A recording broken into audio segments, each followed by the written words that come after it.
जड़ भरत जी चल पड़े, बोले बहुत अच्छा, भगवान ने बड़ा अच्छा किया, हम चले जाते तो दुनिया कुछ कहती, लेकिन इसने स्वयं हमको निकाल दिया, अब मुझे जाने में कोई आपत्ति नहीं। पामर तो ही तजेंगे प्राणी, तू न तजे अबहित। एक दिन ये संसार ही तुमको त्याग देगा, बुद्धिमानी यही है कि वो तुमको त्यागे, उसके पहले तुम त्याग करके चलते, ये संसार छोड़ दे।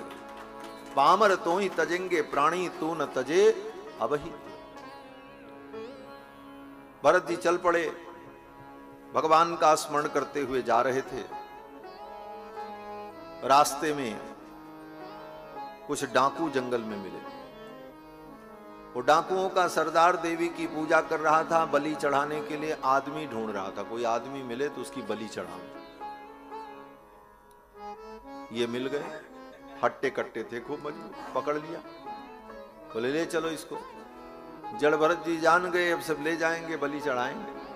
लेकिन जड़ भरत जी ने विरोध नहीं किया। जड़ भरत जी ने सोचा अगर भगवान की यही इच्छा होगी, इसी प्रकार मेरी मृत्यु का विधान ईश्वर ने रचा होगा तो कोई बात नहीं।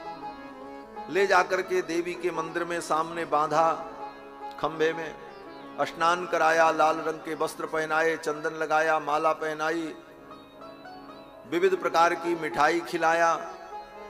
जड़ भरत जी ने खा लिया, बोले चलो खा लेते, मरना तो है ही है, अब तो तय है। जब किसी पशु को यज्ञ के यूप में बांध दिया जाए तो फिर उसकी मृत्यु निश्चित है। जड़ भरत जी ने सोचा अब तो मरना ही है, क्या करें। और ज्यों ही वो डाकू तलवार लेकर के जड़ भरत जी को मारने के लिए उद्यत हुआ, तब तक सामने जो देवी की प्रतिमा थी वो प्रतिमा बीच से फट गई और उस प्रतिमा के मध्य से देवी भगवती काली प्रकट हो गई और काली ने डाकू के हाथ से तलवार छीन लिया और उसी तलवार से डाकू को ही देवी ने मार दिया।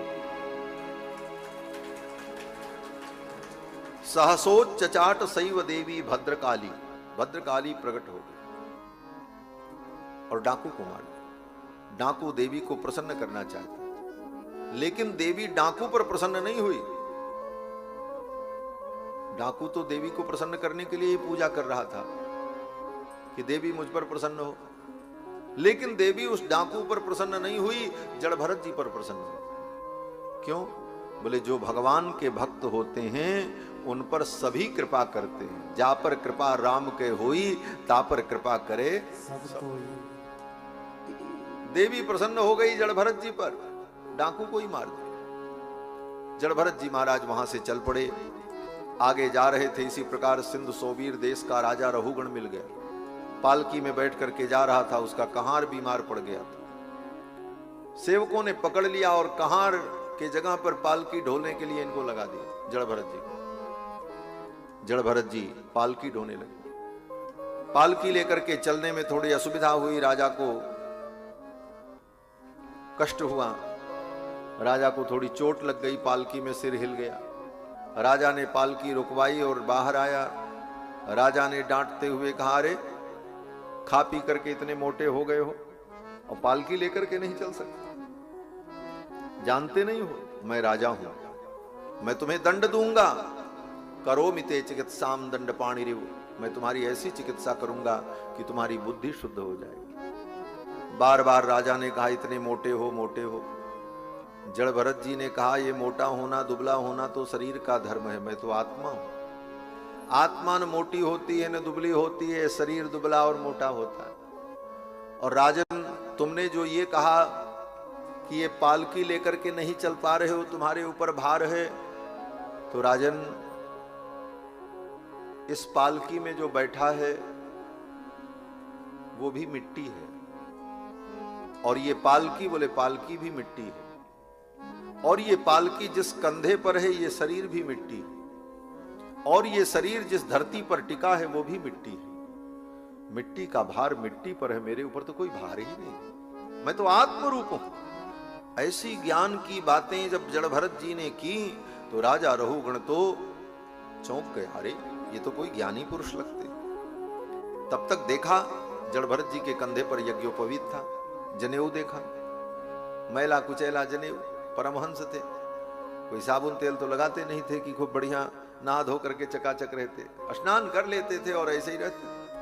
कंधे पर यज्ञोपवीत को जब देखा तो राजा ने कहा कि कस्त्वं निगूढ़श्चरसि द्विजानां बिभर्षि सूत्रम कथमो बधूतः। हे राजन, राजा ने कहा, हे भगवान, आप कौन हैं? आपके कंधे पर यज्ञोपवीत है। कस्यासि कुत्रत्य इहापि कस्मात्, आप कहां से आए हैं, आप कौन हैं? अब तो मुझे डर लग रहा है। जड़ भरत जी ने कहा, क्यों? राजा ने कहा, मैं तो भगवान शंकर के त्रिशूल से भी नहीं डरता, यमराज के काल दंड से भी मुझे डर नहीं लगता है, लेकिन मुझे अगर डर लगता है तो एक बात से कि मेरे द्वारा किसी भक्त का, किसी ज्ञानी का अनादर न हो। किसी भक्त का अनादर, किसी ज्ञानी का अनादर भगवान शंकर के त्रिशूल और यमराज के काल दंड से भी ज्यादा भयानक है। आप ब्रह्म ज्ञानी हैं, आप भगवत भक्त हैं, ये कह करके राजा रहुगण चरणों में गिर पड़ा। फिर तो जड़ भरत जी महाराज ने राजा रहुगण को तत्व का उपदेश किया। श्री जड़ भरत जी महाराज वर्णाश्रम धर्म का पालन करने वाली प्रजा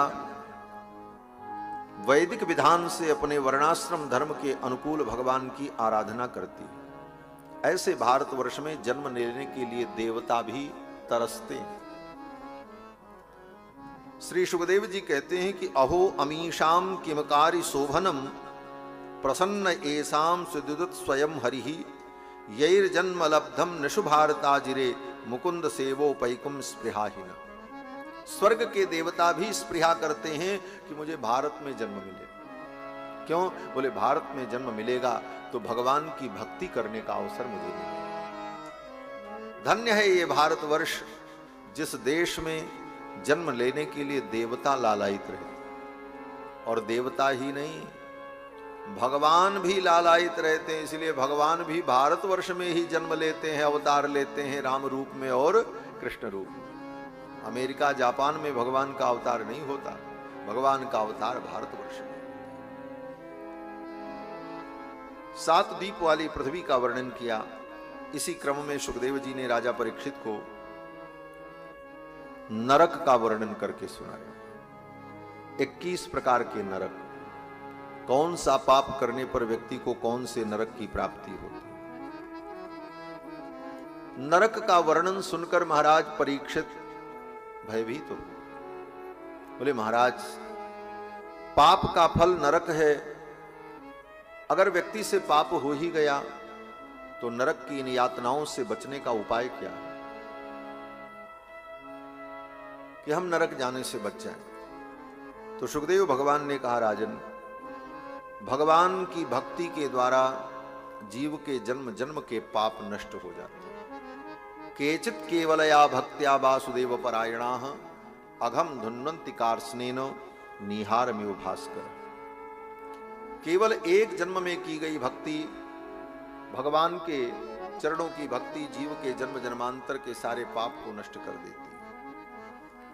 अघम धुन्वन्ति कार्ष्णेन निहारमिव भास्कर। राजा परीक्षित ने कहा, महाराज, एक जन्म की भक्ति जन्म जन्म के पाप को कैसे नष्ट कर देगी? तो सुखदेव जी ने एक कथा सुनाई। सुखदेव जी ने कहा, कान्यकुब्ज देश में एक ब्राह्मण था जिसका नाम अजामिल था। अब अजामिल की कथा की यही भूमिका है। कान्यकुब्जे द्विज कश्चित् दासीपतिरजामिलः नाम्ना नष्ट सदाचारो दास्या संसर्ग दूषितः। अजामिल नाम का एक ब्राह्मण था, जीवन भर उसने पाप ही किया।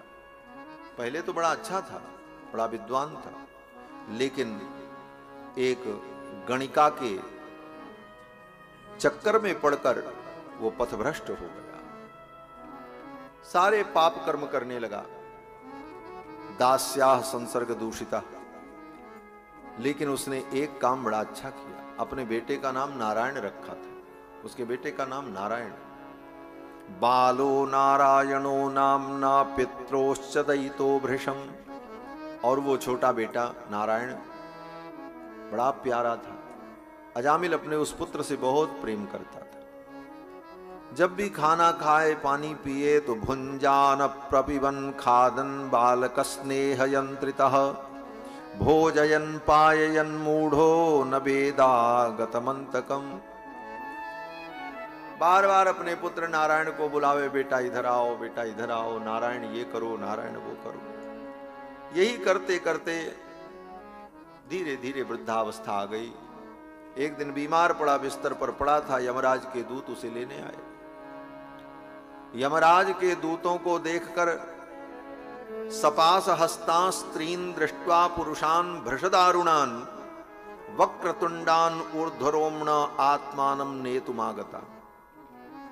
यमराज के 3 पार्षद आए। सपास हस्तां स्त्रीन दृष्ट्वा पुरुषान भृषदारुणान, बड़े भयानक थे वो सब यमराज के पार्षद। वक्रतुंडान, उनका मुंह बड़ा टेढ़ा था, मुंह देख करके डर लग जाए, बड़े बड़े दांत। वक्रतुंडान ऊर्ध्वरोम्ण, शरीर के उनके जो रोए थे सब ऐसे जैसे लोहे के तार निकले हों शरीर से, ऐसे भयानक थे। ऊर्ध्वरोम्ण आत्मानं नेतुमागतान, अजामिल को पता चल गया ये मुझे लेने आए। 3 थे। बोले 3 क्यों आए थे? बोले एक इधर से पकड़ेगा, एक इधर से पकड़ेगा और तीसरा पीछे से हंटर मारते हुए ले जाएगा। यमराज के 3 पार्षद आए, बोले ले चलो इसको। अब तो वो अजामिल डर गया और डर करके उसने अपने बेटे को बुलाया। दूरे क्रीडन का सक्तम पुत्रम नारायणाह्वयम, दूर खेलते हुए अपने पुत्र नारायण को बुलाया, नारायण बचाओ। और ज्यों ही अजामिल ने कहा नारायण बचाओ, बुलाया तो अपने बेटे को, लेकिन ये नाम भगवान का है, नारायण नाम। इस नाम की, इस शब्द की इतनी महिमा, बुद्धि तो उसकी बेटे की थी, मतलब बेटे के प्रति भावना थी, वो बेटे को बुला रहा, भगवान का तो कहीं उसे स्मरण भी न था। लेकिन ये शब्द भगवान का नाम है, नारायण कहते ही ज्यों ही नारायण शब्द का उच्चारण किया, भगवान के 4 पार्षद वहां प्रकट हो गए। 4 पार्षद भगवान के आ गए। अब तो भर्तुर्नाम महाराज पार्षदा सहसा पतन निशम्य म्रियमाणस्य ब्रुवतो हरिकीर्तनम। हरिकीर्तनम, भगवान के इस नाम का उच्चारण करते ही भगवान के 4 पार्षद वहां आ गए। वो पार्षद कैसे थे?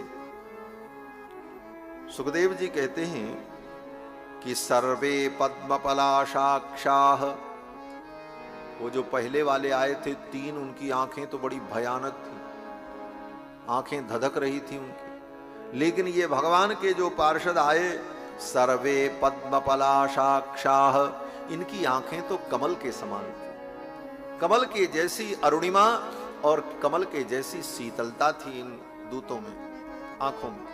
पीतकौसेयवाससः, और सब पीतांबर पहने हुए थे महाराज। और कैसे थे? बोले किरीटिनः, खूब बढ़िया मुकुट लगाए हुए थे महाराज। हाँ।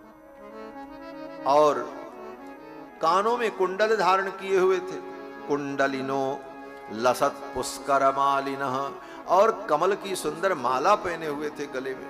ऐसे सुंदर मनोहर भगवान के पार्षदों को जब देखा तो अजामिल समझ गया, अरे ये तो भगवान के पार्षद लगते हैं। तब तक उन भगवान के पार्षदों ने यमराज के दूतों से कहा, देखो इसे छोड़ दो और चले जाओ।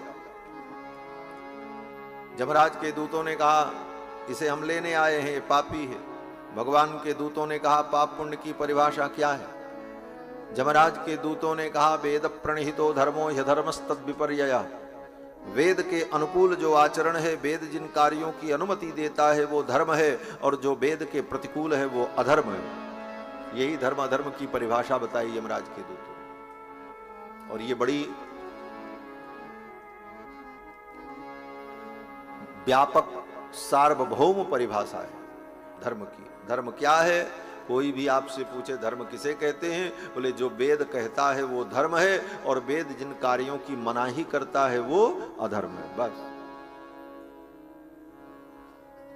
यही धर्म अधर्म की परिभाषा है।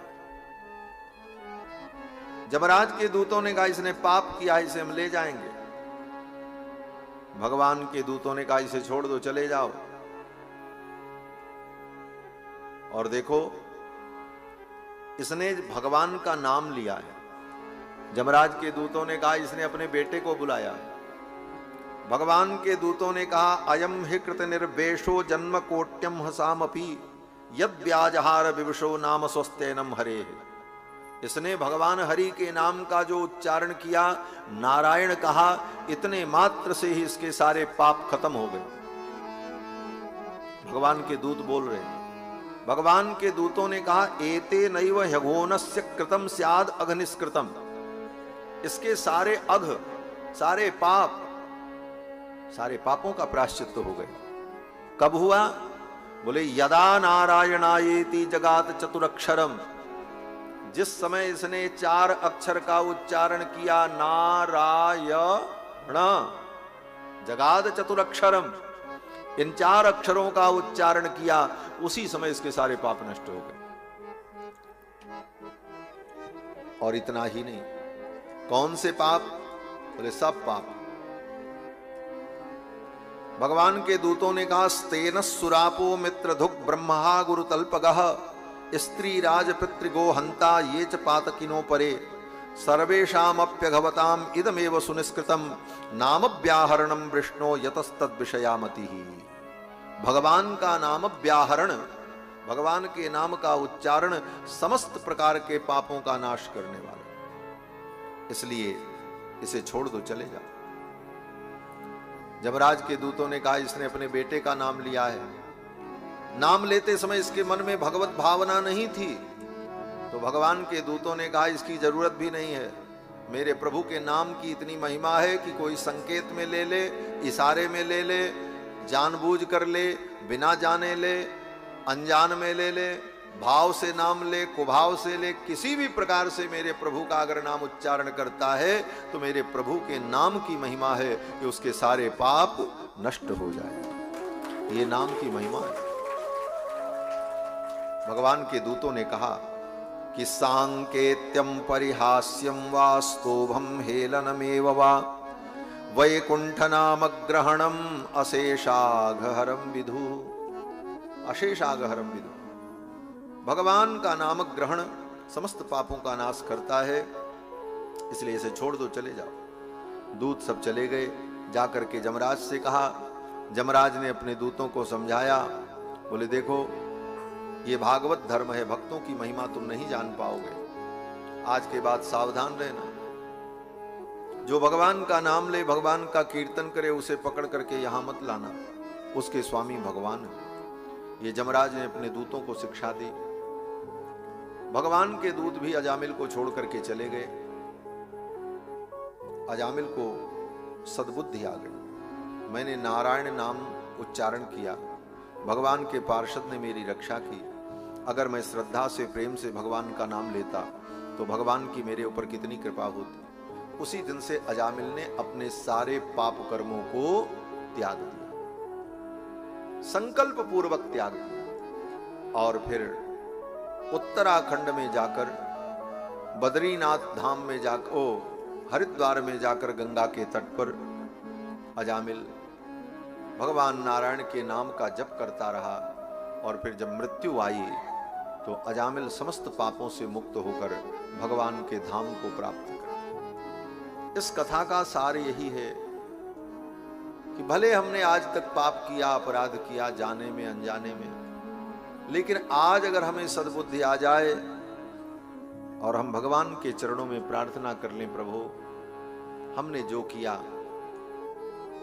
आप क्षमा करो, अब आज के बाद हम कोई अपराध नहीं करेंगे।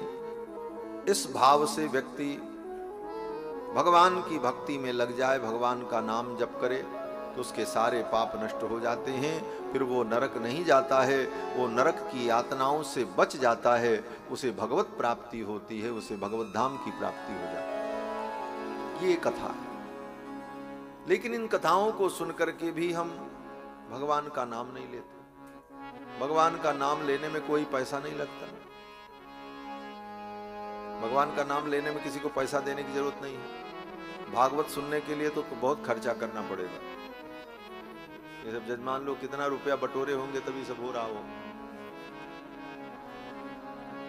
कितना कितना चंदा लगाए होंगे। तो यज्ञ करो तो बड़ा पैसा, इतने पैसा की व्यवस्था करो, धन की व्यवस्था करो तब यज्ञ हो। मंदिर बनाने से कल्याण होता, बोले मंदिर बनाने के लिए पैसा चाहिए। जितने सत्कर्म हैं उन सत्कर्मों के लिए धन की जरूरत है, लेकिन भगवान का नाम लेने के लिए कुछ करने की जरूरत है। जहां बैठे हो वहीं बैठे बैठे राम कृष्ण गोविंद नारायण बोलते रहो। भगवान का नाम लेने में कुछ खर्चा भी नहीं है और कोई परिश्रम भी नहीं। भगवान का नाम लेने में कोई मेहनत तो पड़ती नहीं। ऐसे भी दिन भर आदमी बोलता रहता है बक बक बक बक, और आजकल तो बोलने वाली मशीन हाथ ही में रहती, न बोलो तो वो आपको बुलवाएगी, न भी बोलना चाहो तो फोन आ जाएगा। आदमी कहेगा, भले मन न हो लेकिन कहेगा अब नहीं उठाएंगे तो कहेंगे देखो हमारा फोन नहीं उठाया। तो बोलते तो दिन भर है, तो बोलने में तो कोई बहुत मेहनत लगेगी नहीं। न भगवान का नाम लेने में कोई पैसा लगना है, न बोलने में कोई परिश्रम होना है। और बोलने के लिए जो जीभ है ना, इस जीभ की जरूरत है, और ये जीभ भी किसी से उधार मांगने की जरूरत नहीं, ये आपकी अपनी है, जब चाहो तब बोलो। जिह्वाच वशवर्तिनी। इसके बाद भी जीव भगवान का नाम न ले और वो अपने पाप कर्म के कारण नरक में जाकर के विविध यातनाएं भोगे, तो अब इसमें भगवान का क्या दोष है? दोष तो उस जीव का। हम भगवान का नाम नहीं लेते और फिर परिणाम स्वरूप हम जन्म जन्म तक पाप भोगते हैं, नरक में जाकर के यातनाएं भोगते हैं। और इस कलयुग में तो भगवान का नाम विशेष कल्याणप्रद है। कलयुग केवल नाम आधारा, सुमिर सुमिर नर उतर ही पारा। कलयुग में भगवान का नाम ले लेकर के जीव संसार सागर से पार उतर जाता है। और गोस्वामी तुलसीदास जी तो कहते हैं एक बार भगवान का नाम ले ले तो उसका कल्याण हो जाता है। कहीं नाम बारक ते भी पावन हो ही राम नमामि। एक बार नाम लेकर के व्यक्ति पावन और पवित्र हो जाता है। ऐसी महिमा का वर्णन किया। फिर आगे 6वें स्कंद में सुखदेव जी ने राजा परीक्षित को भगवान के परम भक्त वृत्रासुर की कथा सुनाई। 7वें स्कंद में भक्त प्रहलाद का चरित्र है। 5 वर्ष के प्रहलाद ने बड़ी यातना सही। हिरण्यकश्यपु ने मारने के अनेक उपाय किए, लेकिन भगवान की भक्ति का मार्ग नहीं छोड़ा। प्रहलाद और ध्रुव की कथा में यही अंतर है। ध्रुव जी ने भी भगवान की आराधना की और उन्हें भगवान की प्राप्ति हुई, लेकिन ध्रुव जी ने ग्लानि से युक्त होकर, अपमान सह करके, ध्रुव सगलानि जप्यो हरिनाऊ पायो अचल अनुपम ठाऊ। और प्रहलाद जी बोले, प्रहलाद जी का अपमान होता रहा। प्रहलाद जी को मारने के लिए हिरण्यकश्यपु ने अनेक उपाय किए। उस विपरीत परिस्थिति में भी प्रहलाद जी ने भगवान के भजन का त्याग नहीं किया और भक्ति में लगे रहे। प्रहलाद के लिए भगवान खंभे से प्रकट हुए। हिरण्यकश्यपु ने कहा तेरा भगवान कहां है? प्रहलाद जी ने कहा सब जगह। हिरण्यकश्यपु ने कहा इस खंभे में मुझे क्यों नहीं दिखाई पड़ता? प्रहलाद जी ने कहा हमको तो दिख रहा है। तब तक हिरण्यकश्यपु ने उठ करके एक मुष्टिका का प्रहार किया, खंभा टूट गया और खंभे के मध्य से नरसिंह भगवान प्रकट हो गए। बोलो लक्ष्मी नरसिंह भगवान की जय। ये भगवान का 14वां अवतार है और ये 14वां अवतार नरसिंह भगवान का चतुर्दशी के दिन ही हुआ। वैशाख के शुक्ल पक्ष की चतुर्दशी में स्वाति नक्षत्र में भगवान का अवतार हुआ, नरसिंह भगवान का। सायंकाल की बेला में खंभे से भगवान प्रकट हो गए और नरसिंह भगवान के भयानक रूप को देख करके हिरण्यकश्यपु जान गया मेरी मृत्यु आ गई। फिर तो नरसिंह भगवान ने हिरण्यकश्यपु को पकड़ा और अपनी जंघाओं पर लिटाकर अपने नख से वक्षस्थल को विदीर्ण कर दिया। वक्षस्तस्य विदारयन् निज नखैहि वात्सल्यमापादयन् आर्तत्राण परायण स भगवान नारायणों में गति ही। नरसिंह भगवान ने हिरण्यकश्यपु का वध कर दिया। भगवान का क्रोध शांत नहीं हो रहा था। ब्रह्मादि देवताओं ने आकर के स्तुति की, फिर भी जब क्रोध शांत नहीं हुआ तब ब्रह्मा जी ने प्रहलाद जी को भेजा। बोले जाओ, जा करके भगवान को प्रणाम करो, तुम्हारे लिए ही भगवान का अवतार हुआ है, तुम्हारे जाने पर भगवान का क्रोध शांत हो जाए। प्रहलाद जी आए और भगवान के चरणों में गिर करके साष्टांग प्रणाम किया। स्वपाद मूले पतितम तमर भकम विलोक्य देव कृपया परिप्लुतः। उसी समय भगवान का क्रोध शांत हो गया और प्रहलाद को उठा करके नरसिंह भगवान ने अपने गोद में बैठा लिया और अपनी जीभ से प्रहलाद के गाल को चाटने लगे। जैसे शेर अपने बच्चे को चाटता है, उसी प्रकार नरसिंह भगवान प्रहलाद के गाल को चाटने लगे। मंजुल मुखारबिंद चूमि चूमि कहें प्रभु क्षमा करो, पुत्र मुहे देर भई आने में। प्रहलाद, अगर मुझे आने में देर हो गई हो तो मुझे क्षमा कर देना। ऐसा सुंदर वचन भगवान ने प्रहलाद से कहा। प्रहलाद जी तो भगवान के चरणों में बार बार प्रणाम करते हुए प्रहलाद जी कहते, क्षमा तो मुझे मांगनी चाहिए, मेरे कारण आपको ये कष्ट करना पड़ा। भक्त भगवान का बड़ा सुंदर संवाद हुआ। ये सब कथाएं बड़ी भावमयी हैं, लेकिन समय का अभाव है। आज कृष्ण जन्म तक पहुंचना है, इसलिए हम तो एक्सप्रेस गाड़ी चला रहे हैं। जब एक्सप्रेस चलती है तो फिर छोटे छोटे स्टेशन पे नहीं रुकती, तो मुख्य मुख्य जगह रुकी सीधे। तो भगवान और भक्त का बड़ा सुंदर संवाद हुआ। भगवान ने प्रहलाद से कहा, वरदान मांगो, मैं प्रसन्न हूं। तो प्रहलाद जी ने कहा, प्रभु जो भक्त आपसे कुछ मांगता है वो आपका भक्त नहीं होता, मैं क्या मांगू आपसे। भगवान ने कहा, फिर भी मांग लो, तुमको देने की इच्छा है। तुम्हारे जैसे भक्त को कुछ मैं दूंगा तो मुझे संतोष होगा, इसलिए मांगो। प्रहलाद जी ने कहा, अच्छा अगर ऐसी बात है तो राजी हैं हम उसी में जिसमें तेरी रजा है। अगर आपको यही अच्छा लगता है तो हम मांगते हैं। तो प्रहलाद जी ने भगवान से क्या मांगा? प्रहलाद जी ने कहा, प्रभु अगर आप देना चाहते हैं तो यही वरदान दे दीजिए कि आज के बाद कभी मेरे मन में कुछ मांगने की इच्छा पैदा न हो। यही वरदान दे दीजिए। बोले, मेरे मन में आज के बाद कभी कुछ मांगने की इच्छा ही न हो। कामानाम हृत सम्रोहम भवतस्तु वृणे वरम। हमको यही वरदान आप दो कि मेरी कामनाओं का सदा के लिए अंत हो जाए। प्रहलाद ने यही भगवान से मांगा और यही मांगना चाहिए। कामनाओं का अंत होगा तभी सच्चा सुख मिलेगा। बिनु संतोष न काम न साही, और काम अछत सुख सपने होना ही। तुलसीदास जी महाराज कहते हैं, कामनाएं अगर रही तो सपने में भी तुमको सुख नहीं मिलेगा। भले वो कामनाएं तुम्हारी पूरी हो जाएं, क्षण भर के लिए तुम्हें सुख का अनुभव हो, लेकिन वो सुख सुख नहीं है। कामनाओं के रहते कभी व्यक्ति सुखी हो नहीं सकता। कामनाओं की पूर्ति पर जो सुख है वो सुख क्या है? बोले, कंडूयन के समान है। कंडूयन क्या? बोले, जैसे शरीर में खुजली हो जाए तो खुजलाने में बड़ा मजा आता है। खुजली हो कहीं शरीर में, खुजली रोग होता है, चर्म रोग, तो खुजली हो जाए तो खुजलाने में बड़ा अच्छा लगता है, लेकिन थोड़ी देर अच्छा लगता है। बाद में फिर जब वो कट जाता है, उसमें से पानी और खून निकलता है, तब पीड़ा हो। संसार का सुख, संसार की कामनाएं उसी खुजली के सुख के समान है।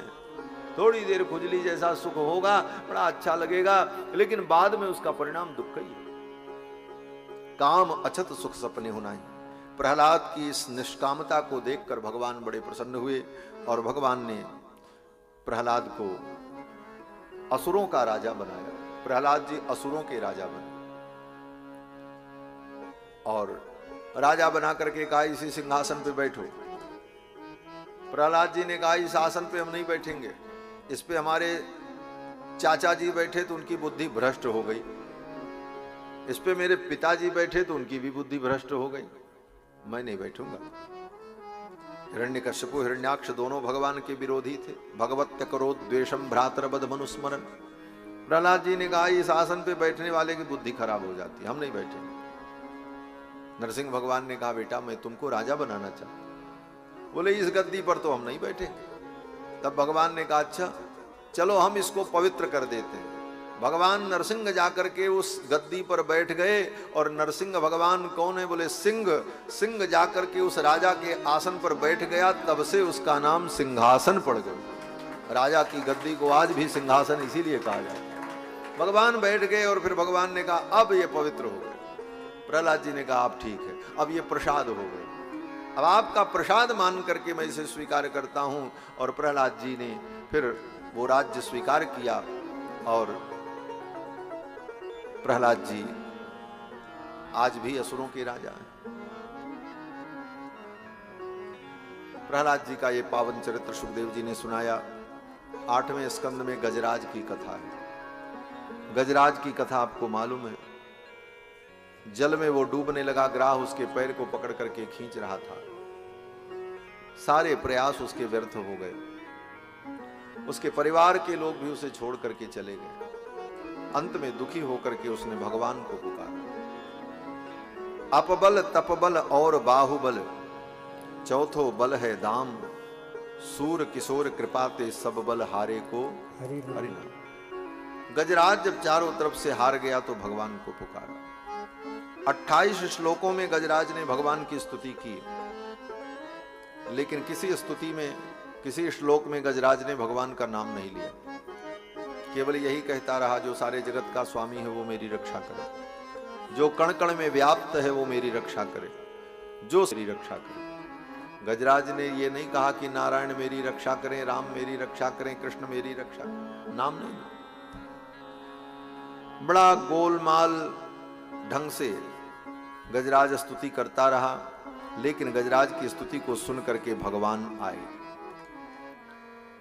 भगवान जब गरुड़ पर बैठ करके आए तब गजराज ने देखा, गजराज तो डूब रहा था, थोड़ी सूंड बची थी, जो भर सूंड रही जल ऊपर, पूरा शरीर डूब गया था, केवल सूंड का ऊपर का हिस्सा बचा था और थोड़ी आंख, सिर बड़ा होने के कारण, सीधा होने के कारण, और वो सांस ले पा रहा था किसी प्रकार, जौ भर सूंड बची थी।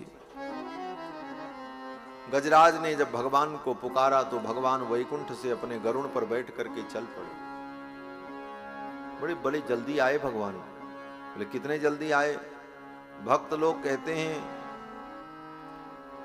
कि गजराज ने भगवान को जब पुकारा तो भगवान वैकुंठ से चले, अचानक उठ करके भगवान चल पड़े। न पीतांबर की संहार थी, न पादुका की संहार थी। ठाकुर जी चले, गरुड़ की पीठ पर बैठे। अचानक जब चले तो लक्ष्मी जी ने पूछा, प्रभु इतनी त्वरा में कहां जाना हो रहा है? तो भगवान ने कहा, हाथी बचाने जा रहा हूं, हाथी बचाने। भक्तजन कहते हैं कि भगवान ने जब ये वचन कहा तो हाथी पूरा भगवान नहीं कह पाए, हा कहा, वैकुंठ में थी कहते हुए भगवान पहुंच गए। हा उचर्यो वैकुंठ में थी हाथी के पास। हा तो वैकुंठ में कहा और थी कहा, तब तक भगवान पहुंच गए। वैकुंठ के पार्षदों ने तो केवल इतना ही सुना, हा हाथी बचाने जा रहे हैं, हा कहा, तब तक भगवान पहुंच गए हाथी के पास। वैकुंठ के लोगों ने केवल इतना ही सुना, हा। अब तो वैकुंठ के सेनापति जो विश्वक्सेन, वो सावधान हो गए। भगवान ने कहा हा तो कष्ट में कहा जाता है, और कहते हुए भगवान चले गए। लगता है वैकुंठ पर किसी असुर का आक्रमण तो नहीं हो गया। भगवान विश्वक्सेन ने अपने शंख को बजाया। 96 करोड़ नारायणी सेना चारों तरफ से वैकुंठ को सन्नद्ध होकर वैकुंठ को घेर करके खड़ी हो गई। विश्वक्सेन जी ने अपने वाहन पर बैठकर पूरे वैकुंठ का भ्रमण किया और सारी परिखाओं को देखा, कहीं कोई शत्रु नहीं। तब तक इधर भगवान गजराज का उद्धार करके वैकुंठ पहुंच गए। ग्राह का वध किया, गजराज को लेकर के भगवान पहुंचे। विश्वक्सेन जी ने पूछा, महाराज आपके मुख से हा उच्चरित हुआ, क्या बात था? भगवान ने कहा, इसी हाथी को लेने गए थे।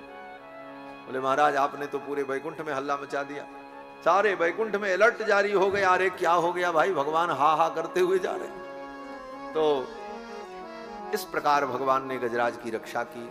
हा उचरे वैकुंठ में थी हाथी के पास, गजराज का भगवान ने उद्धार किया। इसके बाद कथा आती है, भगवान ने समुद्र मंथन कराया। समुद्र मंथन क्यों हुआ? समुद्र मंथन की कथा भागवत में भी और अन्य पुराण में भी, श्रीमद् वाल्मीकि रामायण में भी। समुद्र मंथन क्यों हुआ? बोले समुद्र मंथन लक्ष्मी जी के लिए हुआ। इतिहास में लोग यही पढ़ते हैं, अमृत के लिए समुद्र मंथन हुआ। देवता दैत्यों ने मिलकर के समुद्र मंथन किया अमृत के लिए। अमृत के लिए तो अमृत भी प्रकट हुआ, लेकिन अमृत के लिए समुद्र मंथन नहीं था। समुद्र मंथन तो लक्ष्मी जी के लिए हुआ। क्यों? बोले दुर्वासा के शाप से लक्ष्मी जी समुद्र में चली गई थी, और लक्ष्मी जी के चले जाने के बाद पूरा संसार स्त्रीहीन हो गया। देवताओं ने जाकर के भगवान से कहा, भगवान ने कहा एक काम करो, समुद्र मंथन करो, लक्ष्मी जी फिर प्रकट हो तो सारा संसार आनंदमय हो जाए। तो भगवान ने ही सलाह दी, समुद्र मंथन की, और मंदराचल पर्वत को मथानी बनाई, वासुकी नाग को रस्सी बनाई। देवता दैत्यों ने मिलकर के समुद्र मंथन किया। समुद्र मंथन का प्रयोजन लक्ष्मी जी को प्रकट करना था। हमारे आचार्य वर्णन करते हैं कि समुद्र का मंथन और समुद्र का बंधन, ये दोनों काम भगवान ने लक्ष्मी जी के लिए किया। समुद्र मंथन किया लक्ष्मी जी के लिए, और वही लक्ष्मी जब सीता के रूप में प्रकट हो गई और रावण उन्हें लेकर के गया, तो रामावतार में राम जी ने समुद्र का बंधन कर दिया, सेतु बंध बना दिया उन्हीं सीता के। नाथो ममंथ बबंधतम, श्री जी के लिए ही समुद्र का मंथन और समुद्र का बंधन, ये दोनों कार्य भगवान के द्वारा हुआ। समुद्र मंथन में मंदराचल पर्वत को दैत्य लोग लेने गए। दैत्य लोग मंदराचल पर्वत जब लेने गए तो महाराज दैत्यों में बड़ा अभिमान था। जो दैत्य प्रकृति के, आसुरी प्रकृति के होते हैं, उनको बड़ा अभिमान होता है। अभिमान के कारण वो सब बड़े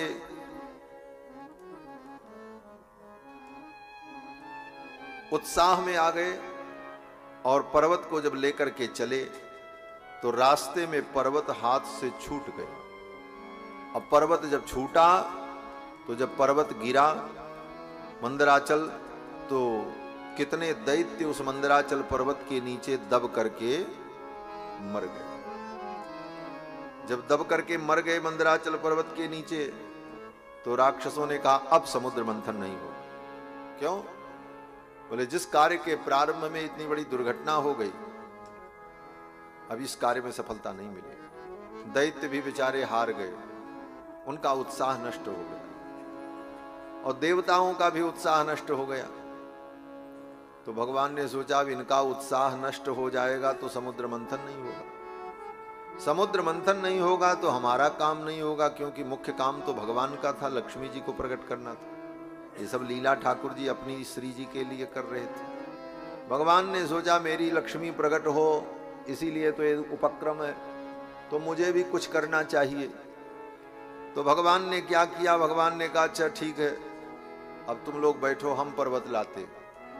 भगवान ने अपनी अमृतमयी दृष्टि के द्वारा उन मरे हुए असुरों को जीवित कर दिया। जाकर के भगवान ने देखा, भगवान की दृष्टि पड़ते ही वो जितने असुर मरे थे सब उठ करके बैठ गए, सब जिंदा हो गए। ईक्षया जीवयामास, सुखदेव जी कहते हैं अपने ईक्षण मात्र से, अपने दृष्टि मात्र से भगवान ने उन असुरों को जीवित कर दिया।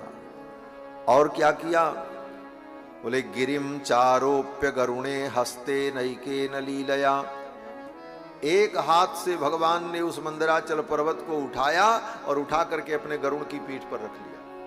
भगवान भी उस गरुड़ पर बैठे हैं और मंदराचल पर्वत को भी रख लिया उसी गरुड़। इस लीला के माध्यम से भगवान ने अपने पार्षद गरुड़ की महिमा को प्रकट किया।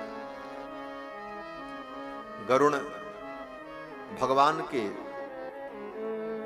प्रमुख पार्षद हैं, और गरुड़ जी भगवान की बड़ी चरण पादुका है।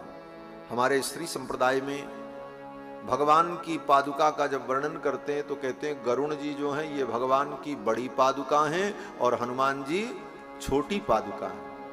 हनुमान और गरुण ये दो जो सेवक हैं भगवान के, बोले गरुण जो हैं ये बड़ी पादुका हैं, पेरी तिरुवड़ी, और हनुमान जी महाराज सेरी तिरुवड़ी, ऐसा आचार्यों का अनुसंधान है।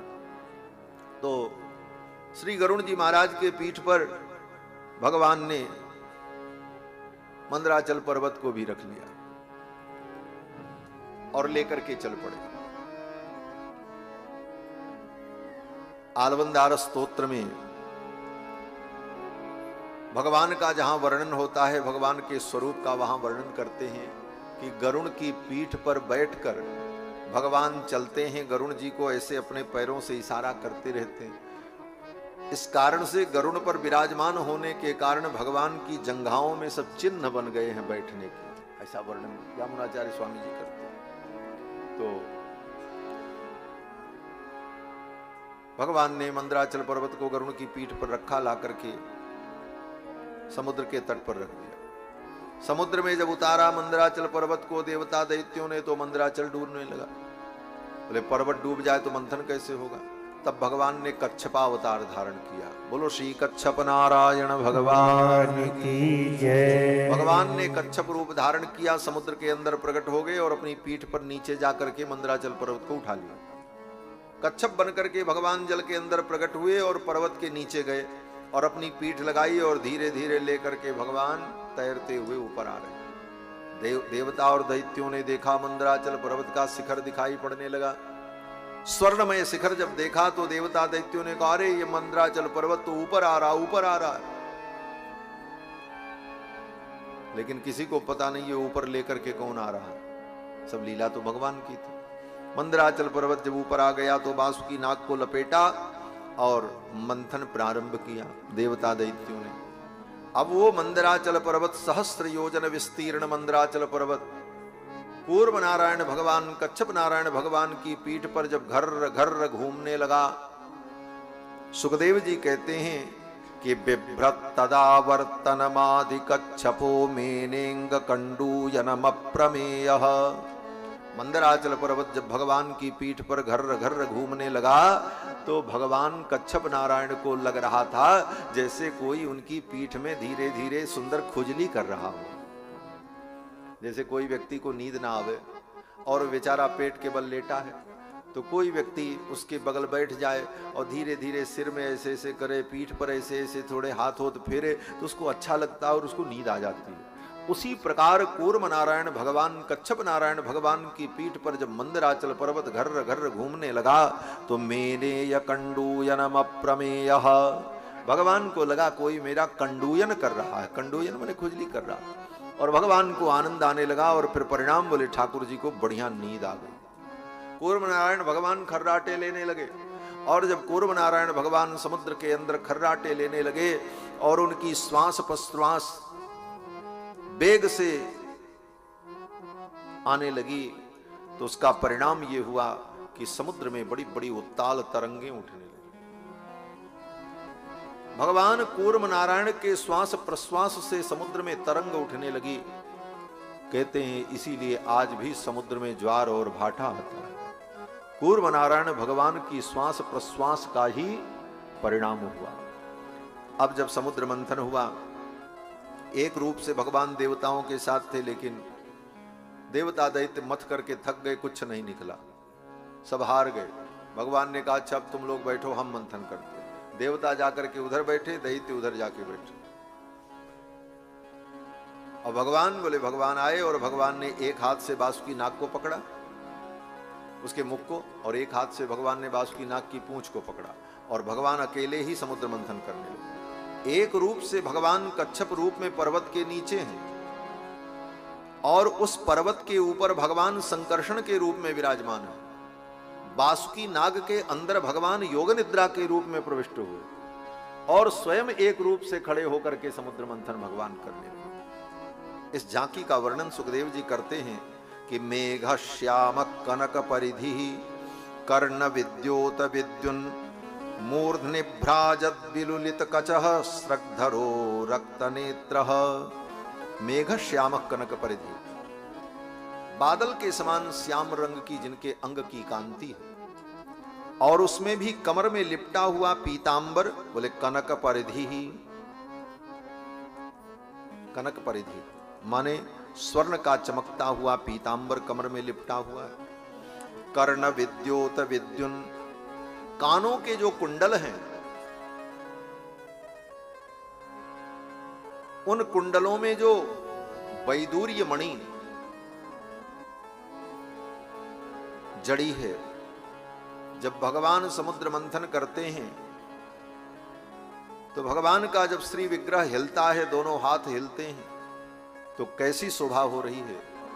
बोले मानो दूध के समुद्र के तट पर नीले रंग का बादल धरती का स्पर्श कर रहा हो और उस नीले रंग के बादल को पीले रंग की बिजली चारों तरफ से घेर करके चमक रही हो। पीतांबर ऐसा चमक रहा था और कानों के कुंडल जब हल्लोरित हो रहे थे तो कर्ण विद्योत विद्युन मूर्धनि भ्राजत विलुलित कचस्रग्धरो रक्तनेत्रः। समुद्र मंथन करते समय भगवान के केश, भगवान की अलकावली घूम करके कभी मुख पर आ जाती, कभी कानों के कुंडल में अटक जाती। इस छवि को देखकर देवता, ऋषि, मुनि, महात्मा परम आनंद का अनुभव करते। समुद्र मंथन जब भगवान ने किया तो समुद्र से विष प्रकट हुआ। सब लोग व्याकुल हो गए। शंकर जी को बुलाया गया और शंकर जी से कहा, ये विष आप पी लो। शंकर जी ने उस विष को पी लिया। कैसे पिया? फोटो में, चित्र में लोग बना देते हैं कि शंख में लेकर, खप्पर में लेकर, पात्र में लेकर शंकर जी विष पी रहे हैं। ये सब गलत बात है। भागवत में सीधे सीधे लिखा है कि ततः करतली कृत्य व्यापी हालाहलम विषम।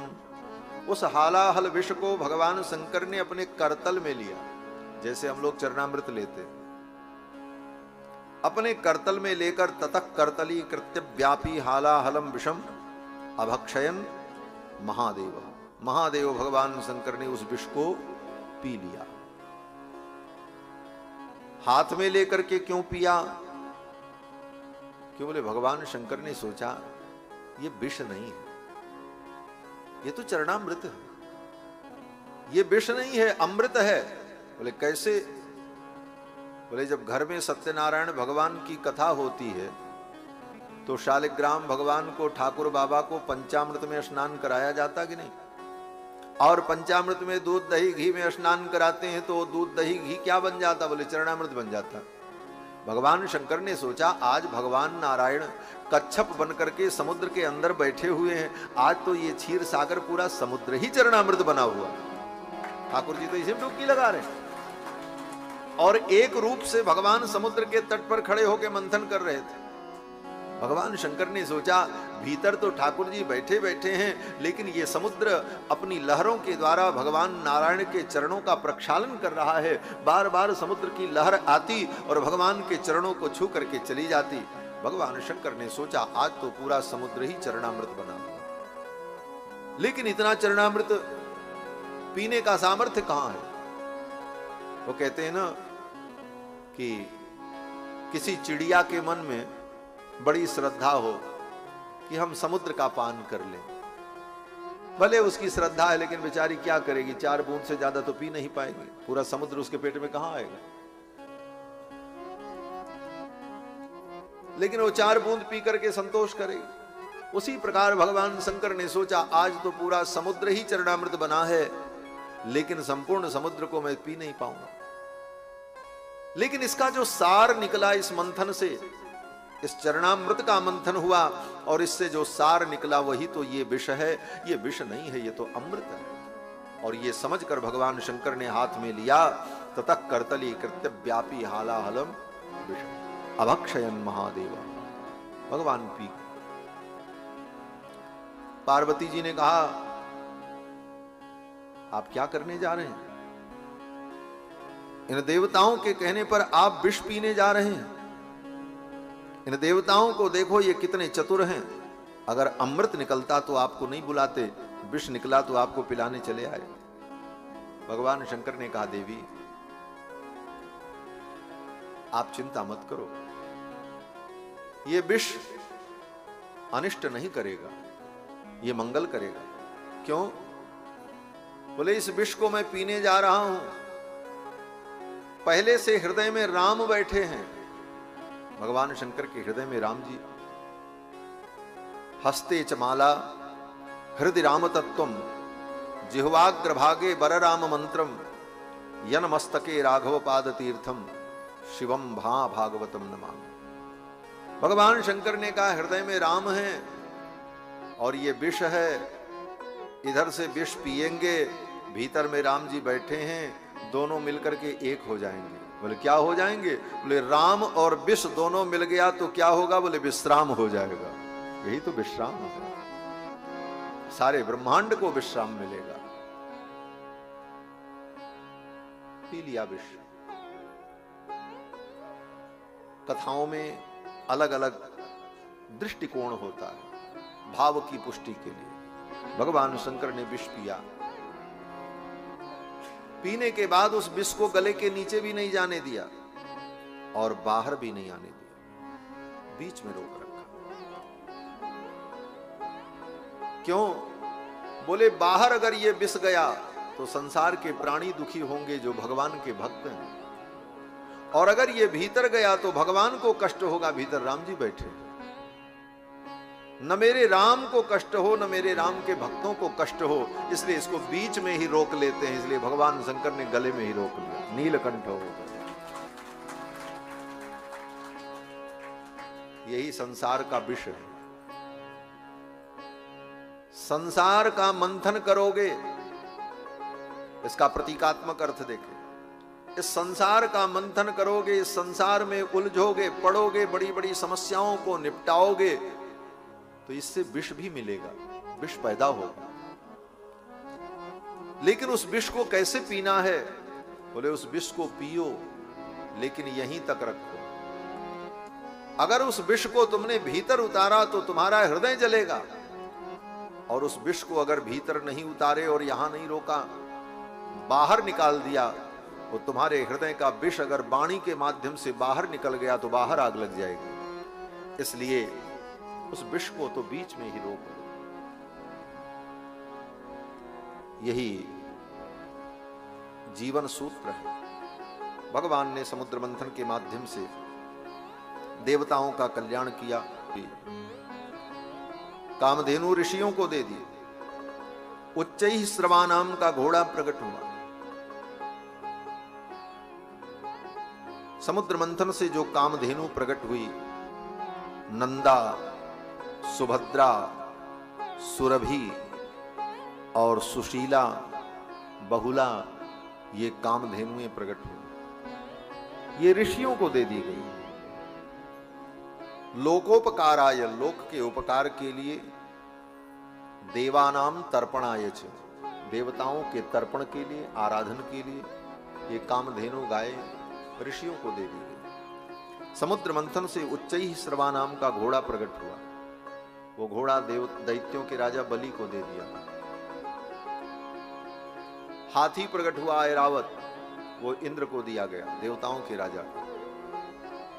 क्योंकि इसी शर्त पर समुद्र मंथन हुआ था। देवता दैत्यों ने कहा आधा हमारा आधा तुम्हारा, 50-50 का हिस्सा।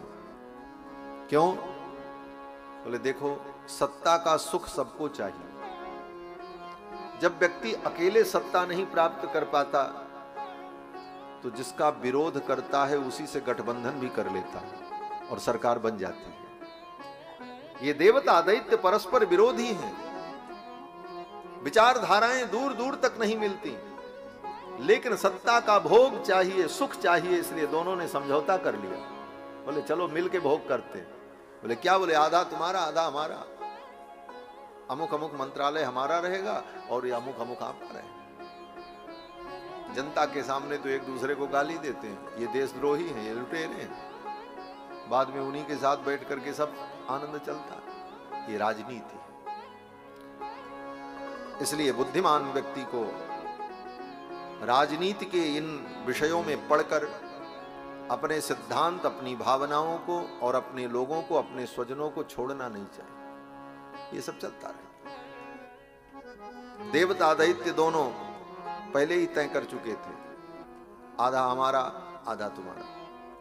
तो घोड़ा प्रकट हुआ तो राजा बलि को दे दिया, हाथी प्रकट हुआ तो इंद्र को दिया गया। दैत्यों के राजा बलि को घोड़ा मिला, देवताओं के राजा को हाथी मिला। एक महात्मा कहते थे उनको हाथी उनको घोड़ा, क्यों? बोले दोनों में अंतर है। हाथी और घोड़ा दोनों बल के प्रतीक हैं, और ये दोनों जो बल के प्रतीक हैं, एक आसुरी बल का प्रतीक है, एक दैवी बल का प्रतीक है। इसीलिए देवताओं के बल का जब वर्णन होता है तो इतने हजार हाथी का बल, इतने गजराज का बल, ये देवताओं का बल है। और असुरों का बल क्या होता है?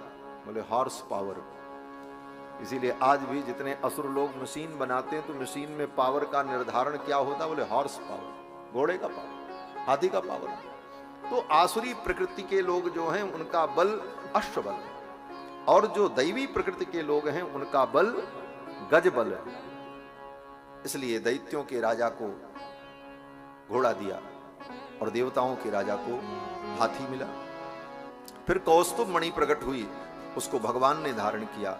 फिर लक्ष्मी जी प्रकट हुई हैं, अब पहले अप्सराएं प्रकट हुई, फिर लक्ष्मी जी प्रकट हुई। फिर समुद्र मंथन से जब लक्ष्मी जी प्रकट हुई तो लक्ष्मी जी की दृष्टि पड़ते ही पूरा संसार आनंदमय हो गया। फिर लक्ष्मी जी ने भगवान के गले में वरमाला डाली। फिर समुद्र मंथन से अमृत प्रकट हुआ, अमृत को लेकर के दैत्य भाग गए, और लेकर के दैत्य गए तो आपस में लड़ने लगे, अहम पूर्वम अहम पूर्वम, पहले मैं पीऊंगा, पहले मैं पीऊंगा। तब तक भगवान वहां मोहिनी बन करके आ गए, और मोहिनी बन करके भगवान आए और भगवान ने उन दैत्यों को मोह में डाल दिया। अमृत कलश अपने हाथ में ले लिया और छल पूर्वक भगवान ने वो अमृत देवताओं को पिलाया और दैत्यों को अमृत नहीं पिलाया। परिश्रम दोनों ने बराबर किया समुद्र मंथन में, लेकिन अमृत देवताओं को पीने के लिए मिला, दैत्यों को पीने के लिए नहीं मिला। क्यों नहीं मिला? कर्म तो दोनों ने बराबर किया था। कहते हैं देखो, कर्म कितना भी करो, लेकिन कर्म के साथ साथ अगर भगवान की कृपा तुम पर नहीं है तो तुम्हारे कर्म भी तुम्हें फल नहीं दे सकते। उन दैत्यों के ऊपर भगवान की कृपा नहीं थी, देवताओं के ऊपर कृपा थी। परिश्रम करे कोई कितना भी, लेकिन कृपा के बिना काम चलता नहीं। निराशा निशा नष्ट होती न तब तक, दया भानु जब तक निकलता नहीं। तो भगवान की कृपा जब तक न हो तब तक कर्म भी फलीभूत नहीं हो। क्षेमम न बिंदन्ति बिना यदर्पणम तस्मै सुभद्र स्रवसे नमो नमः। जब दैत्यों ने देखा कि हमें अमृत नहीं मिला, राहु नाम का एक दैत्य धीरे से उठ के जाके देवताओं की पंक्ति में बैठ गया। भगवान ने सोचा अरे अब बैठ गया है तो लाओ इसको पिला ही देते। पंक्ति में से उठाना ठीक नहीं, पिला दिया। जब उसे अमृत पिला दिया तो वो चिल्लाने लगा, अरे दैत्यों के साथ धोखा हुआ, धोखा हुआ। फिर तो भगवान ने अपने सुदर्शन चक्र से उसके सिर को काट दिया। मरा नहीं, अमृत पी चुका था। उसका एक भाग केतु बना और ऊपर का जो सिर था वही राहु। ये दोनों ग्रह के रूप में प्रतिष्ठित हुए। ये सब कथा सुखदेव जी ने राजा परीक्षित को सुनाई। फिर दैत्यों के राजा बलि ने स्वर्ग पर सत्ता पाने के लिए अश्वमेध यज्ञ किया। पहले विश्वजित यज्ञ किया, विश्वजित यज्ञ के द्वारा स्वर्ग को जीत लिया। और स्वर्ग को जब जीत लिया तो शुक्राचार्य ने कहा स्वर्ग को जीत तो लिया, लेकिन ये स्वर्ग तुम्हारा नहीं रहेगा। क्यों? बोले जो 100 अश्वमेध यज्ञ करता है स्वर्ग का राजा वही होता है। अब जल्दी जल्दी तुम 100 अश्वमेध यज्ञ कर लो। राजा बलि ने यज्ञ प्रारंभ किया। 99 यज्ञ उनके हो गए। अंतिम 100वां यज्ञ जब प्रारंभ हुआ, देवताओं को भय हुआ कि अब तो हमारी सत्ता सदा के लिए चली जाएगी। तो देवताओं की प्रार्थना पर भगवान ने वामनावतार ग्रहण किया। बोलो श्री वामन भगवान की जय। भगवान वामन बनकर के प्रकट हुए।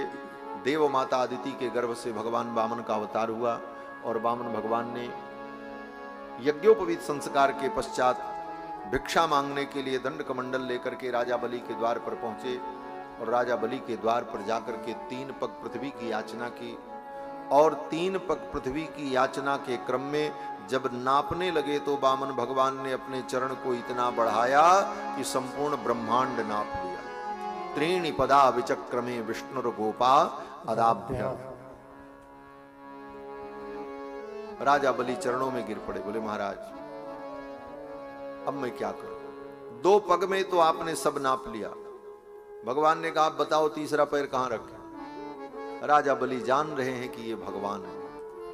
राजा बलि तो पहले ही जान गए थे। भगवान जब आए ब्रह्मचारी बनकर के तो राजा बलि बड़े प्रसन्न हुए। राजा बलि ने कहा स्वागतम ते नमस्तुभ्यम ब्रह्मन् किम करवाम वह। हे भगवान मैं आपकी क्या सेवा करूं? अद्य नः पितरस्तृप्ताः अद्य नः पावितम कुलम। आज मेरा कुल पवित्र हो गया, आप मेरे द्वार पर आए। अब तो वामन भगवान ने कहा आप बताओ तीसरा पैर कहां रखें? राजा बलि चरणों में साष्टांग प्रणाम करने लगे और राजा बलि ने कहा महाराज अब ये तीसरा चरण जो है आप मेरे सिर पे रखो। अब तो कोई जगह बची नहीं है, सारा ब्रह्मांड तो आपने नाप लिया।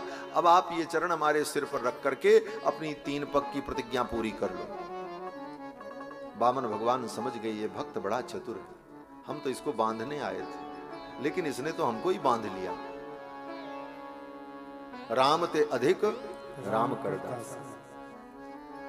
वामन भगवान आए थे राजा बलि को बांधने के लिए, लेकिन राजा बलि ने भगवान को अपने भक्ति के बंधन में बांध लिया। बोले महाराज अब ये तीसरा चरण तीसरा पग तो आप मेरे सिर पे रखो, और लेट गए। राजा बलि जब लेट गए तब वामन भगवान ने अपना चरण उठा करके राजा बलि के मस्तक पर रखा, और ज्यों ही राजा बलि के मस्तक पर भगवान ने अपने चरण को रखा देवताओं ने पुष्प वृष्टि की, जय जयकार की।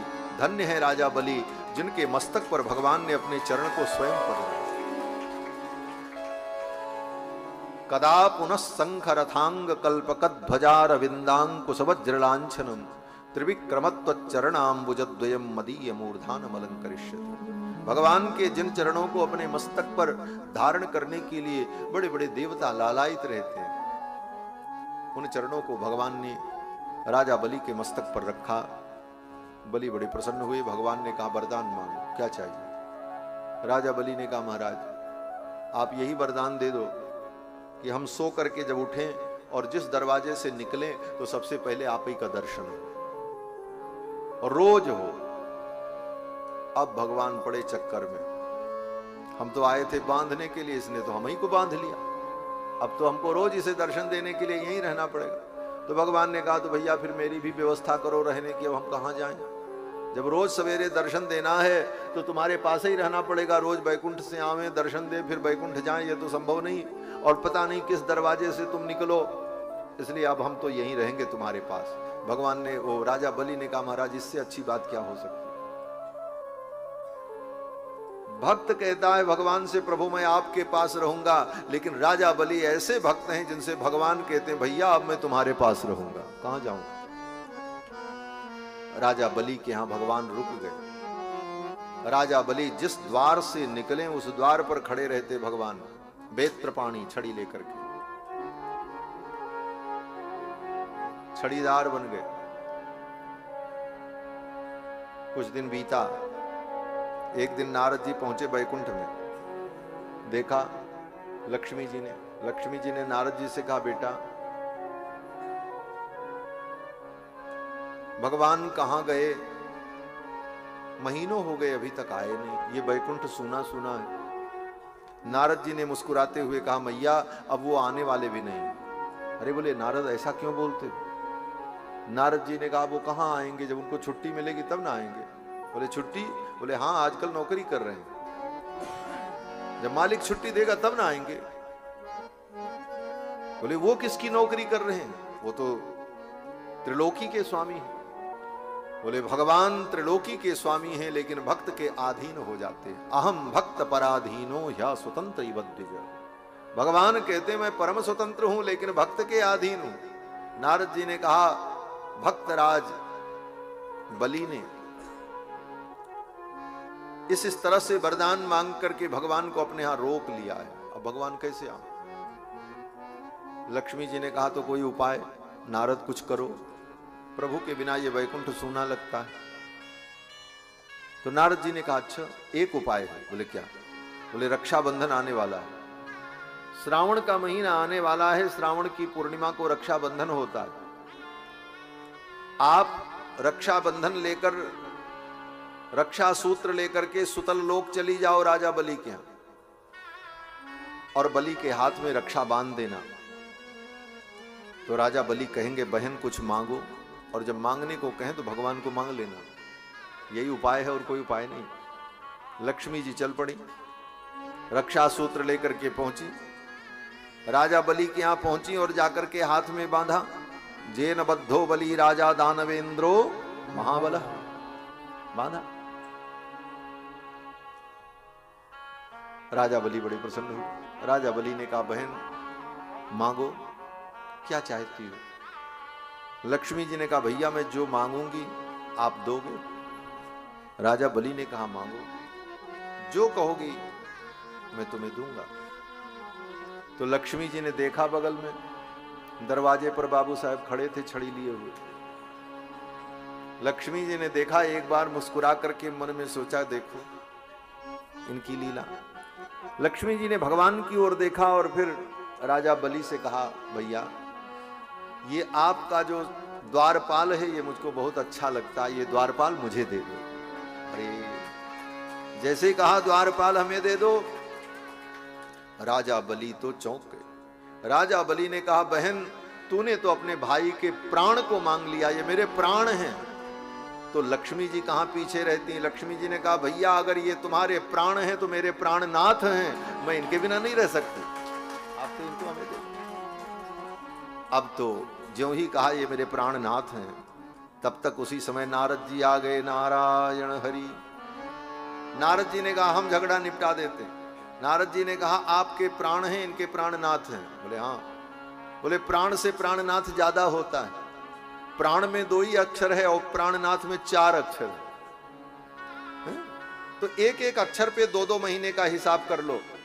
आपके प्राण हैं और प्राण में 2 अक्षर, तो 2 दूनी 4, 4 महीने भगवान आपके पास रहे, ये हिसाब। साल में 4 महीने आपके पास, और इनके प्राणनाथ हैं। प्राणनाथ में कई अक्षर? बोले 4 अक्षर, एक एक अक्षर पर 2-2 महीना, तो 4 दूनी 8, साल में 8 महीना जो बचा, 8 महीना वैकुंठ में रहे लक्ष्मी जी के साथ में। ये निर्णय नारद जी ने समझा दिया। इसीलिए 4 महीने जब चातुर्मास से होता है तो 4 महीने चौमासा में भगवान सुतल लोक में राजा बलि के यहां चले गए। हाँ, तो इस प्रकार से भगवान की लीला का सब वर्णन सुखदेव जी ने राजा परीक्षित को सुनाया। 9वें स्कंद में सूर्य वंश का वर्णन किया। सूर्य वंश के वर्णन में अनेक प्रतापी राजाओं का चरित्र और भगवान श्री राम का पावन चरित्र सुनाया सुखदेव जी। भागवत में भी राम कथा है लेकिन बहुत संक्षिप्त है। राम कथा सुनाते हुए श्री सुखदेव जी ने राजा परीक्षित को राम जी के जो पूर्वज थे, बड़े बड़े प्रतापी राजा इक्ष्वाकु इत्यादि, उनके चरित्र को सुनाया। और फिर सुखदेव जी कहते हैं राजन इन्हीं के वंश में भगवान राम अवतरित हुए, जिन्होंने 13,000 वर्ष धरती पर रहकर प्रजा का पालन किया। श्रीमद् भागवत के अनुसार राम जी ने 13,000 वर्ष राज्य किया। रामायण के अनुसार 11,000 वर्ष का वर्णन और भागवत जी के अनुसार 13,000 वर्ष तक भगवान ने प्रजा का पालन किया। अब ये दोनों अंतर क्यों है? बोले कल्प भेद हरिचरित सुहाये, भांति अनेक मुनीशन गाए। रामावतार का मुख्य चरित्र क्या है? सुखदेव जी कहते हैं गुरवर्थे त्यक्त राज्यो। अपने पिता के लिए राम जी ने राज्य का त्याग कर दिया। गुरवर्थे त्यक्त राज्यो व्यचरद अनुवनम पद्म पद्भ्याम प्रियाया। पिता के वचनों को मान करके भगवान नंगे पांव जंगल जंगल भ्रमण करते हैं रघुनाथ जी। पद्म पद्भ्याम, कैसे पद्भ्याम, किन चरणों से भगवान जंगल में विचरण कर रहे हैं? तो भगवान के चरणों की विशेषता बता रहे हैं सुखदेव जी। कैसे चरण? बोले प्रियाया पाणिस्पर्शा क्षमाभ्याम। भगवान की प्रिया जो लक्ष्मी है, उन लक्ष्मी के कर कमल से स्पर्श के जो योग्य नहीं है, अर्थात लक्ष्मी भी अपने हाथ से भगवान के चरण का स्पर्श करती हैं तो उन्हें डर लगता है। भगवान के चरण इतने कोमल हैं। ऐसे कोमल चरणों से मृजित पथ रुजो जो हरिंद्रानुजाभ्याम, ऐसे उन चरणों से भगवान नंगे पांव विचरण करते हैं। और भगवान के उन चरणों का बड़े बड़े योगी, बड़े बड़े मुनि, बड़े बड़े महात्मा ध्यान करते हैं। बड़े बड़े मुनि महात्मा भगवान के उस चरण कमल का ध्यान करते हैं, जिन चरण कमलों से भगवान ने कंटकाकीर मार्ग में भ्रमण किया। भगवान के उन चरणों में अनेक कंटक लगे, कांटे धंसे। उन चरणों का भक्त लोग स्मरण करते। इस प्रकार श्री सुखदेव भगवान ने राजा परीक्षित को राम जी का पावन चरित्र सुनाया। इसके बाद भगवान श्री कृष्ण का संक्षिप्त चरित्र सुखदेव जी ने राजा परीक्षित को सुनाया। जैसे राम जी का चरित्र संक्षेप में सुना दिया, ऐसे कृष्ण भगवान का भी सुना दिया। द्वापर युग था, पृथ्वी पर सर्वत्र बड़े बड़े अधर्मी राजाओं के द्वारा अधर्म होने लगा, प्रजा का शोषण होने लगा। तो भगवान मथुरा मंडल में वसुदेव जी के पुत्र बनकर के प्रकट हुए। 10 वर्ष वृंदावन में रहे, फिर मथुरा आए, कंस को मारा और फिर द्वारिकापुरी बसाई। महाभारत युद्ध में पांडव का पक्ष लेकर के धर्म की रक्षा की और 125 वर्ष तक इस धरा मंडल पर विराजमान रहे। और फिर भगवान ने अपनी लीला का स्मरण किया, अपने धाम चले गए। बोलो श्री कृष्णचंद्र भगवान की।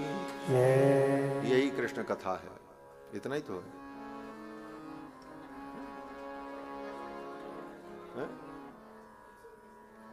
तो ऐसे ही सुनाया सुखदेव जी।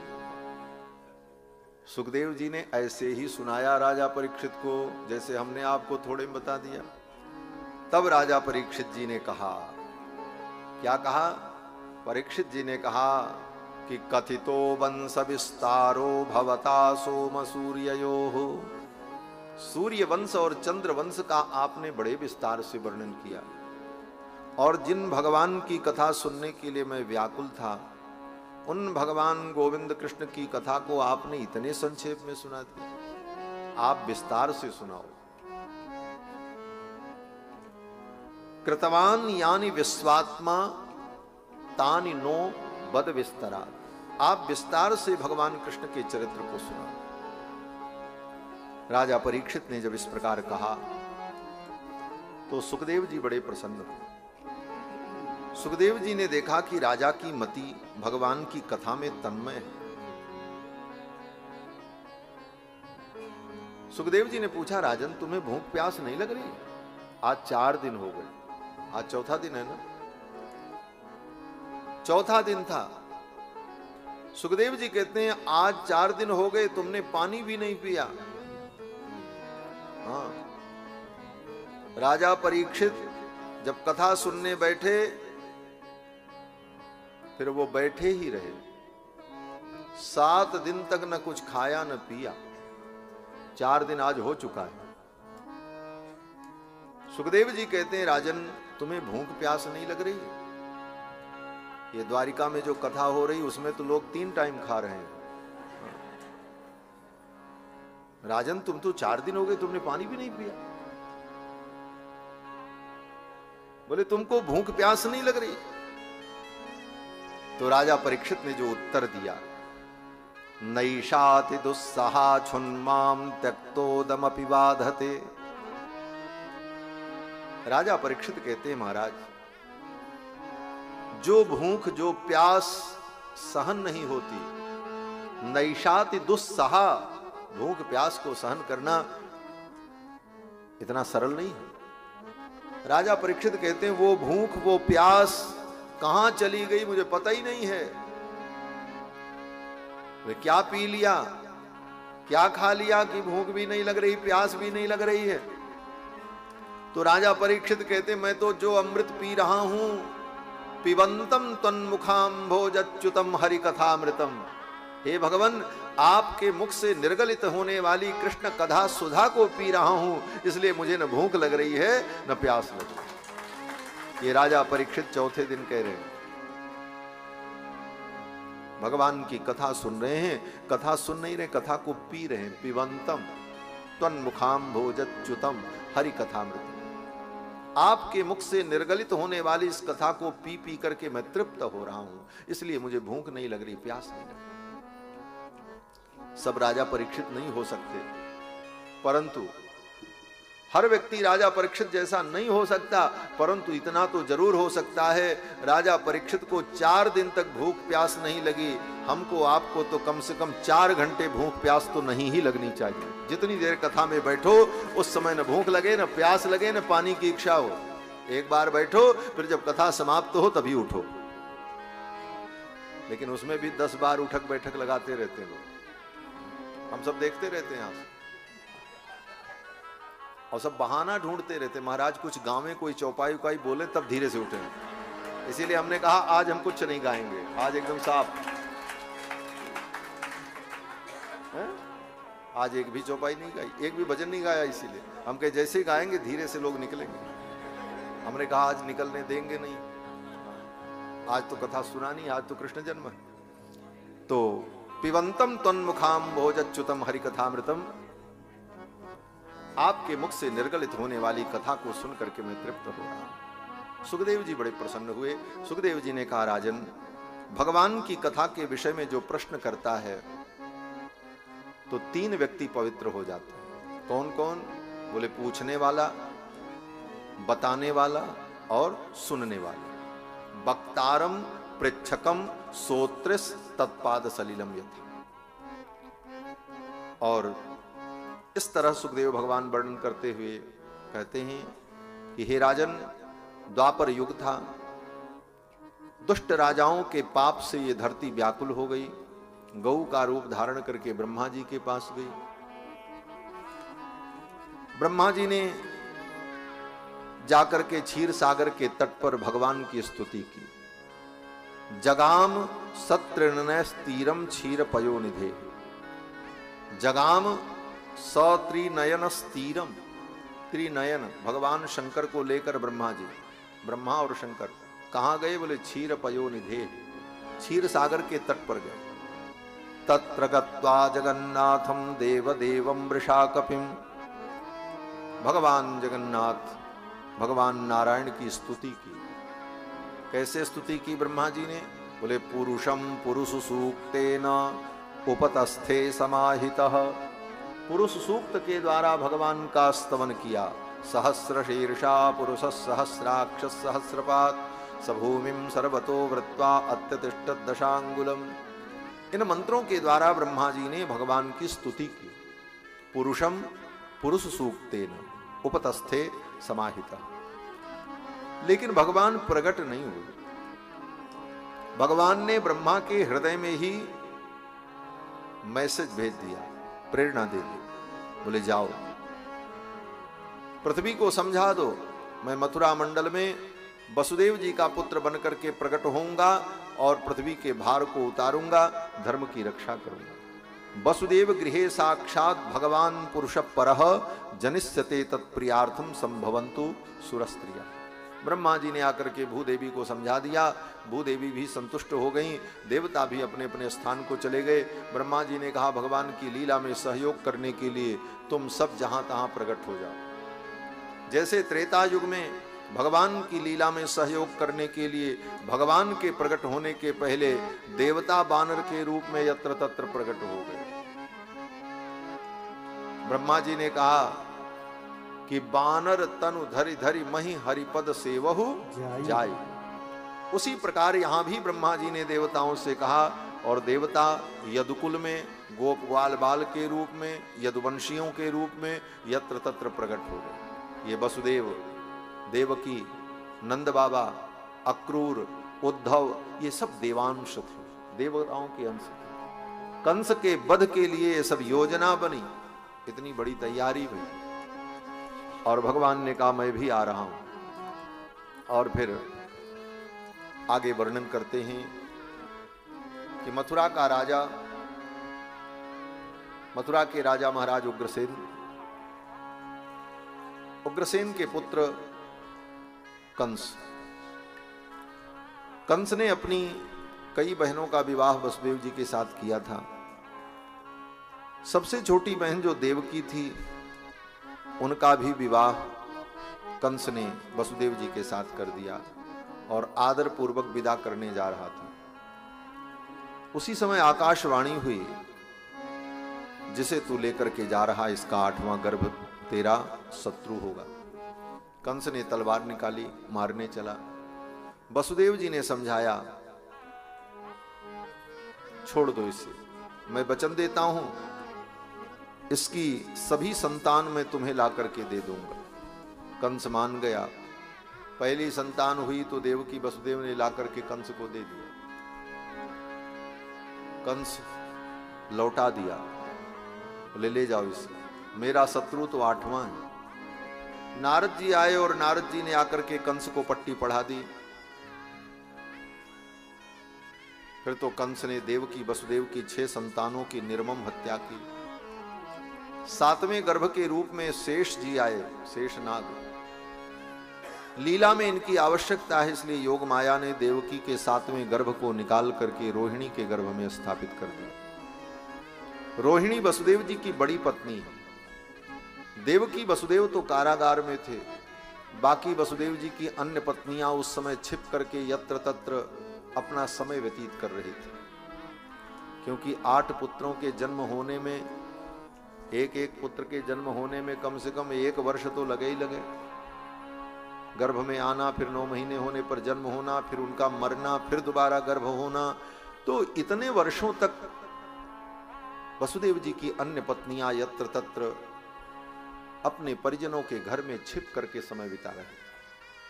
रोहिणी जी नंद बाबा के घर में थी। योग माया ने देवकी के 7वें गर्भ को निकाल करके रोहिणी के गर्भ में रख दिया। ये रहस्य किसी को पता नहीं चला। और भगवान ने लोक मर्यादा के लिए क्या किया? बोले एक दिन रोहिणी जी वेश बदलकर वसुदेव जी से मिलने आई थी। कभी कभी कंस मौका भी देता था मिलने के लिए, लेकिन बस बाहर से आओ और मिल करके चले जाओ। उस समय जब देवकी और रोहिणी आई तो देवकी के गर्भ में जो तेज था वह तेज भगवान के संकल्प से निकलकर रोहिणी के गर्भ में जाकर के प्रतिष्ठित हो गया। और रोहिणी जी नंदगांव चली गईं और वहीं पर गोकुल में रोहिणी ने सुंदर पुत्र को जन्म दिया। श्री बलदाऊ भैया प्रकट हुए, श्री बलराम जी का प्रादुर्भाव हुआ। 8वें गर्भ के रूप में स्वयं भगवान आए। जब भगवान गर्भ में आए, देवकी का तेज अद्भुत हो गया। कंस जान गया मेरा शत्रु आ गया। सिपाही सैनिकों की संख्या बढ़ा दी, सारी व्यवस्था चुस्त दुरुस्त कर दी। एक एक पल की प्रतीक्षा करने लगा, कम समय आएगा, बालक पैदा हो, मैं उसे मार दूं, मेरा कंटक दूर हो जाए। धीरे धीरे समय आया। भगवान के प्रकट होने का जब समय आया तो देवताओं ने आकर के देवकी के गर्भ की स्तुति की। सत्यव्रतम सत्य परम त्रिसत्यम सत्यस्य योनिम निहितम च सत्ये सत्यस्य सत्यमृत सत्य नेत्रम सत्तात्मकम त्वाम शरणम प्रपन्नाः। देवताओं ने देवकी के गर्भ की स्तुति की। और गर्भ की स्तुति करके देवता लोग जब चले गए तब भगवान प्रकट हुए। सुर समूह विनती करी पहुंचे निज निज धाम, जग निवास प्रभु प्रगटे अखिल लोक विश्राम। जब देवता स्तुति करके चले गए तब भगवान प्रकट हुए। भगवान के प्रकट होने की वो मंगलमयी बेला आ गई। भादों का महीना, कृष्ण पक्ष, अष्टमी तिथि, बुधवार दिन, रोहिणी नक्षत्र, रात्रि के ठीक 12 बजे घनघोर वर्षा हो रही थी, बिजली चमक रही थी, बादल गरज रहे थे, लोग अपने अपने घर में सिमटे हुए थे, वातावरण बड़ा भयावह था। लेकिन ये वातावरण 12 बजे के पहले था। रात्रि के ठीक 12 बजे भगवान के जब प्रकट होने का समय आया, उस समय वातावरण दिव्य और मंगलमय हो गया। वर्षा बंद हो गई, वर्षा बंद हो गई, काल परम सुंदर हो गया। सुखदेव जी कहते हैं कि अथ सर्वगुणोपेत काल परम शोभन, परम सुंदर काल आ गया। दिशा प्रसेदुर्गगनम, दिशाएं प्रसन्न हो गई, गगन निर्मल हो गया। निर्मलो डुगणोदयम, आकाश में तारे दिखाई पड़ने लगे, चंद्रमा भी प्रकट हो गए, आकाश एकदम निर्मल हो गया, कहीं बादल ओदल नहीं।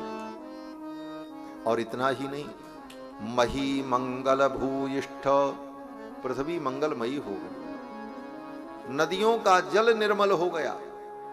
वर्षा ऋतु में नदियों का जल मटमैला होता, लेकिन भगवान के प्रकट होने की जब बेला आई तो नद्य प्रसन्न सलीला, नदियों का जो जल था वो प्रसन्न हो गया। प्रसन्नाम्बु किस प्रकार से? बोले सन मनुष्य मनो यथा, महर्षि वाल्मीकि कहते हैं रामायण में, जैसे सन मनुष्य मनो यथा, जैसे सत्पुरुष का मन निर्मल होता, जिसका मन निर्मल हो वही सत्पुरुष।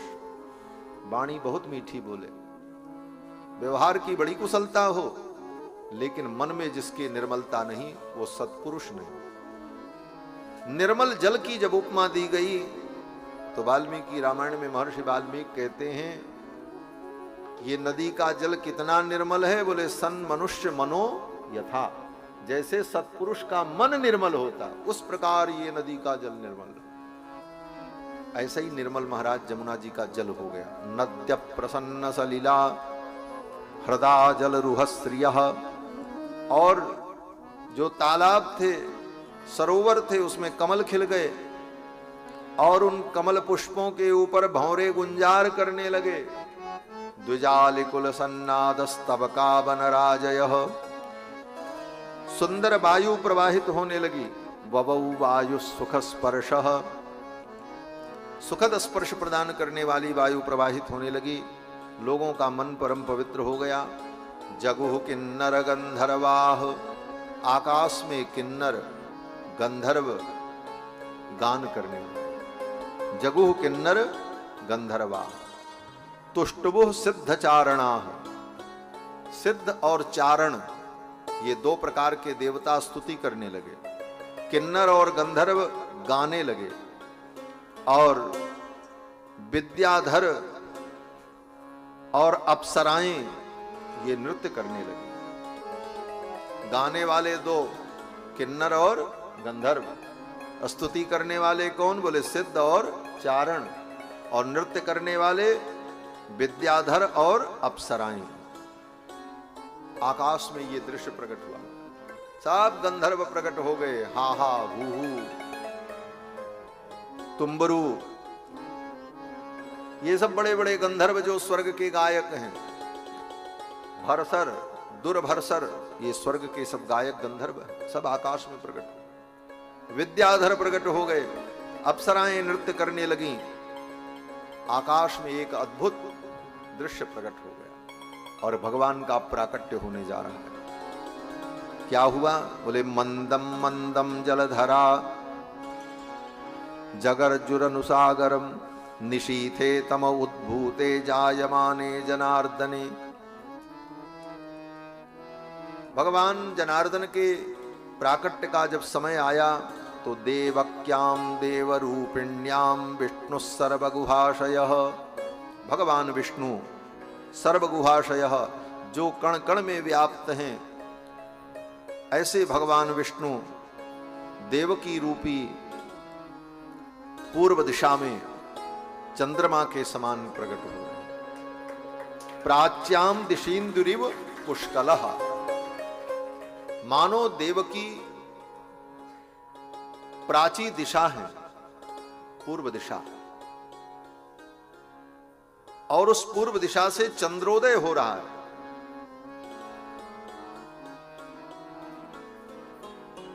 और रामायण में भी ऐसा ही वर्णन है, बंदौ कौशल्या दिशि प्राची, कौशल्या को प्राची दिशा माने पूर्व दिशा के रूप में अनुभव किया, और यहां पर भागवत में देवकी को पूर्व दिशा के रूप में अनुभव कर। तो पूर्व दिशा में सूर्य प्रकट होते हैं, राम जी प्रकट हुए तो कहते हैं पूर्व दिशा, कौशल्या रूपी पूर्व दिशा में सूर्य रूपी राम का प्रादुर्भाव हुआ, और देवकी रूपी पूर्व दिशा में कृष्ण रूपी चंद्रमा का प्रादुर्भाव हो रहा है। ये चंद्रवंश है, इसीलिए रात में प्रादुर्भाव हो रहा है, क्योंकि चंद्रमा तो रात में रहता है, और वो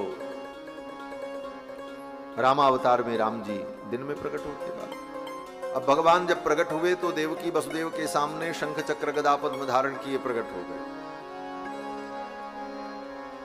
देवकी वसुदेव ने देखा भगवान सामने कारागार में प्रकट, प्रकाश छिटक रहा है, शंख चक्र गदा पद्म धारण किए, बनमाला विभूषित।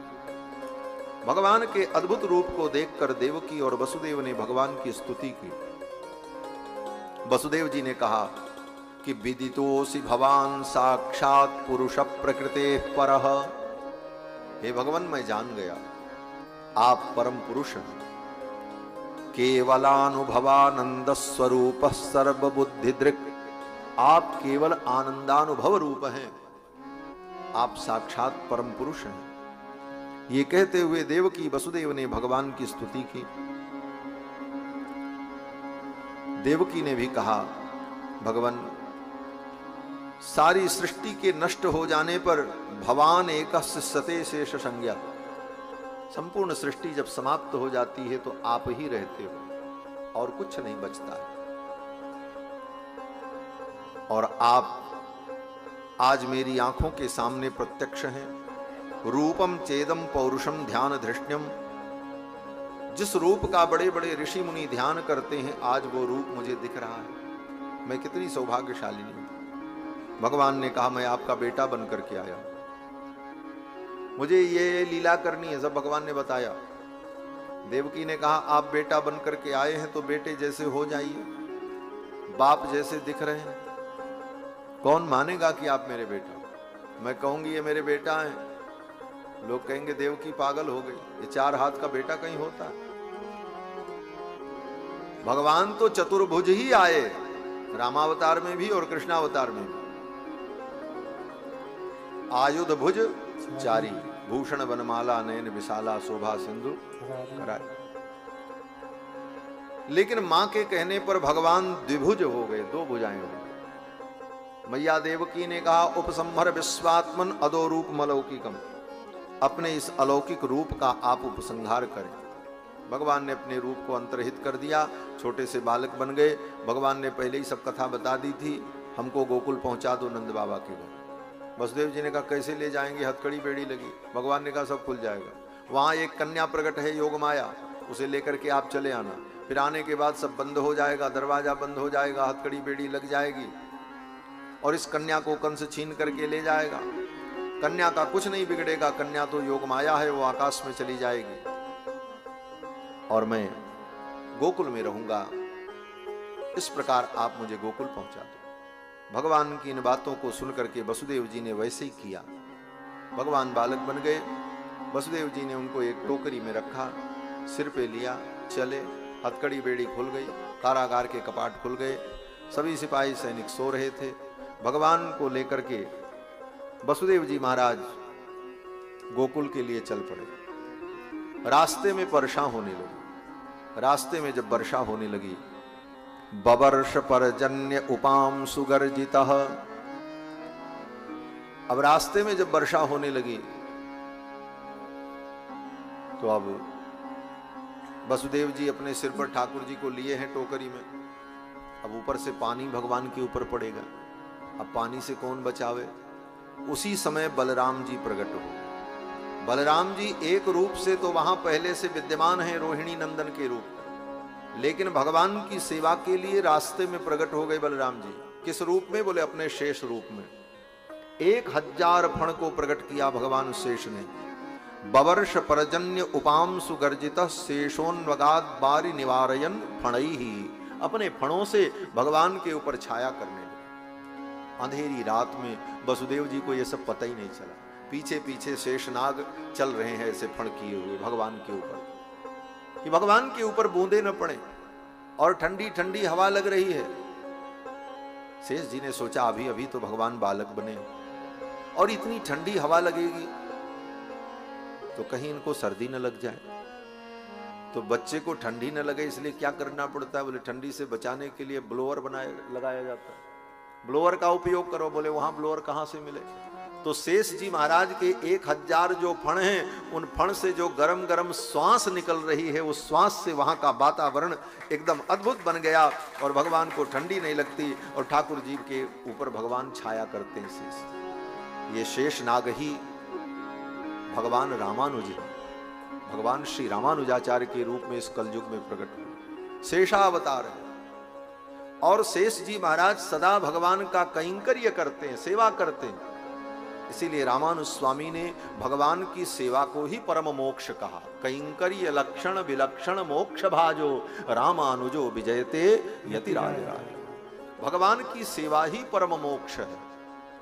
भगवान की सेवा में परम सुख मिलने लग जाए, भगवान की सेवा करके अपने को संतुष्टि मिले, आनंद मिले, वही आनंद वही सुख मोक्ष है, उससे अलग मोक्ष कुछ नहीं। ये सिद्धांत है। अब भगवान गोकुल पहुंच गए, वसुदेव जी के यहां ले जाकर के यशोदा के पलंग पर, नंद बाबा के घर में ले जाकर वसुदेव जी ने भगवान को पलंग पर लेटा दिया। योग माया प्रकट थी, योग माया को लेकर के चले आए। कंस ने योग माया को छीन लिया, मारने चला। उसी समय कन्या हाथ से छूटकर आकाश में चली गई और कन्या ने कहा तू मुझे क्या मारेगा, तेरा शत्रु तो बज में कहीं प्रकट हो चुका है। और इधर नंद बाबा के यहाँ भगवान पहुंच गए। रात बीती, जब सवेरा हुआ, पूरनमासी जी की नींद खुली, सुनंदा जी की नींद खुली। देखा यशोदा के पलंग पर नील कमल के समान सुंदर मनोहर बालक। यशोदा को जगाया, यशोदा रानी ऐसे सुंदर पुत्र को तूने जन्म दिया और तू सो रही, देख तो कितना सुंदर बालक। यशोदा रानी को लगा तो कि रात में कोई संतान हुई, लेकिन प्रसव पीड़ा के कारण यशोदा जी को चेतना नहीं रही। जब सुबह चेतना आई, उन्होंने बालक को देखा तो उठा करके हृदय से लगा लिया, दुग्ध पान कराया। और इधर नंद बाबा को जब पता चला यशोदा रानी ने पुत्र को जन्म दिया है, अब तो आनंद की लहर दौड़ पड़ी पूरे गोकुल में, क्योंकि नंद बाबा तो बहुत दिन से प्रतीक्षा कर रहे। वृद्धावस्था में यशोदा रानी अंतर्वतनी हुई थी, तो नंद बाबा रोज द्वार पर बैठ करके शाम सवेरे माला लेकर के जप करते थे। और जप क्या करते थे? बोले मंत्र का जप कम करते थे, कभी कभी मंत्र जपते लगे, बाकी समय में माला लेकर के यही कहते थे, अभी तो भयो नाय, ना जाने कब होए गो, अभी तो भयो नाय।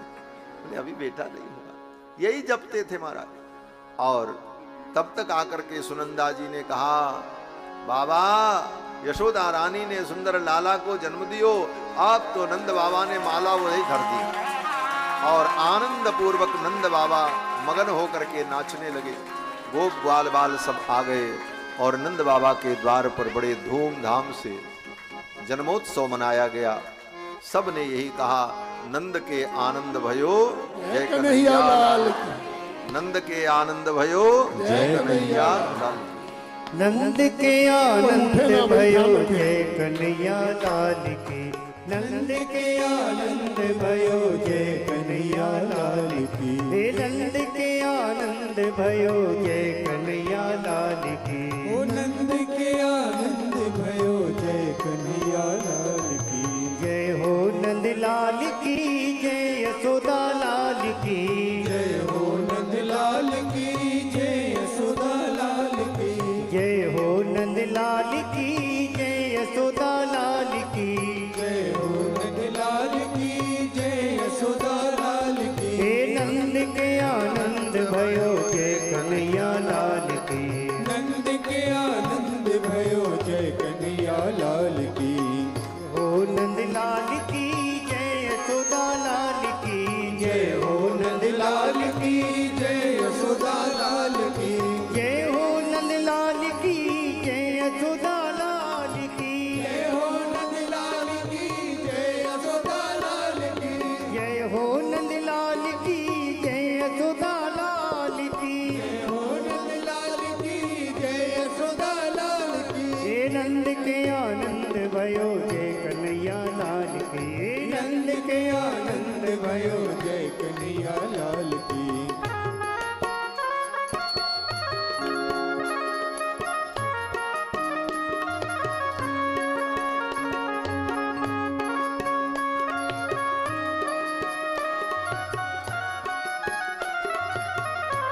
बधाई हो।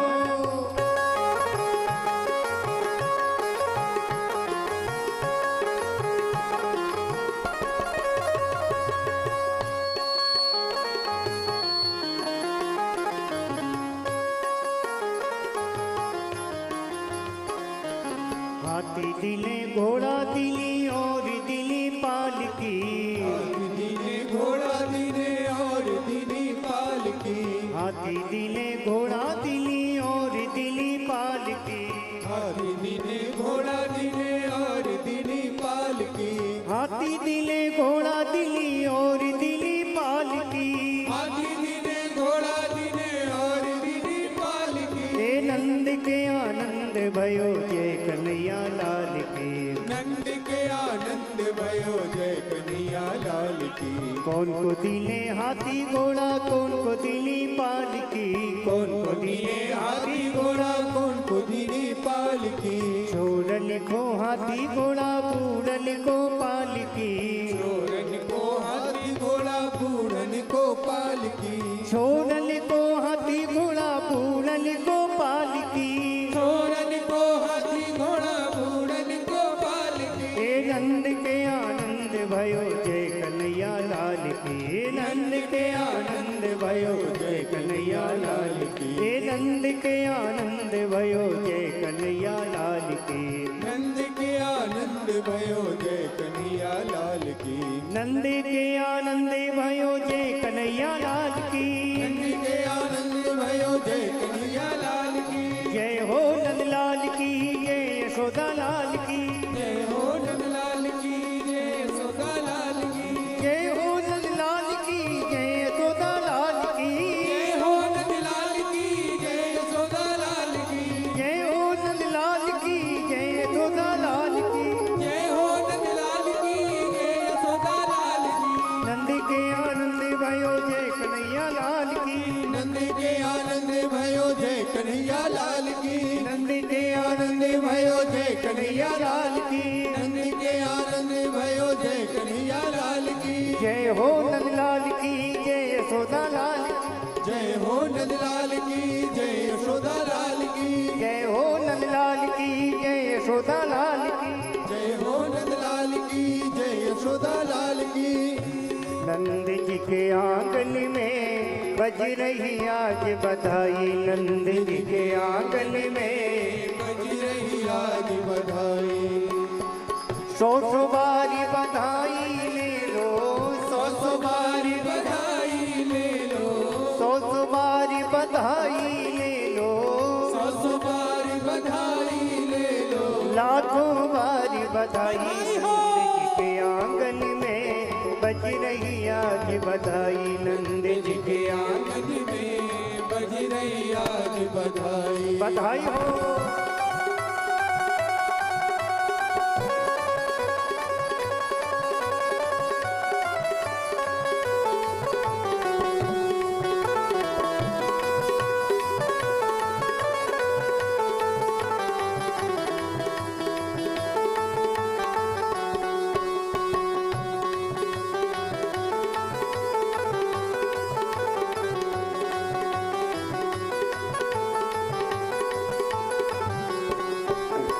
चमत्कार सा हो गया लोगों, हो गई बात निराली।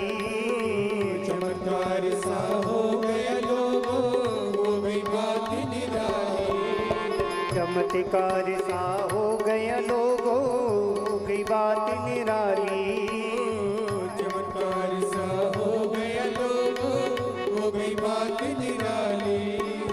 एक रात में नंद बाबा की, एक रात में नंद बाबा की, एक रात में नंद बाबा की, एक रात में नंद बाबा की दाढ़ी हो गई काली। नंद जी के आंगन में बज रही आज बधाई। नंद जी के आंगन में बज रही आज बधाई। बधाई हो।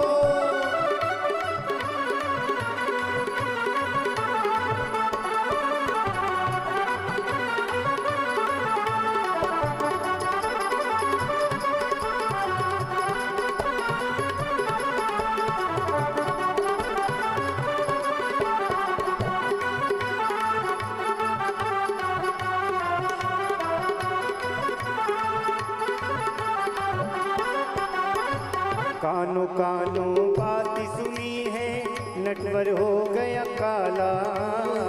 कानों कानों बात सुनी है, नटवर हो गया काला। कानों कानों बात सुनी है, नटवर हो गया काला। कानों कानों बात सुनी है, नटवर हो गया काला। नंद भी गोरी यशोदा भी गोरी, नंद भी गोरी यशोदा भी गोरी, नंद भी गोरी यशोदा भी गोरी। नंद भी गोरी यशोदा भी गोरी। नटवर है क्यों काला। नंद जी के आंगन में बज रही आज बधाई। नंद जी के आंगन में बज रही आज बधाई। बधाई हो।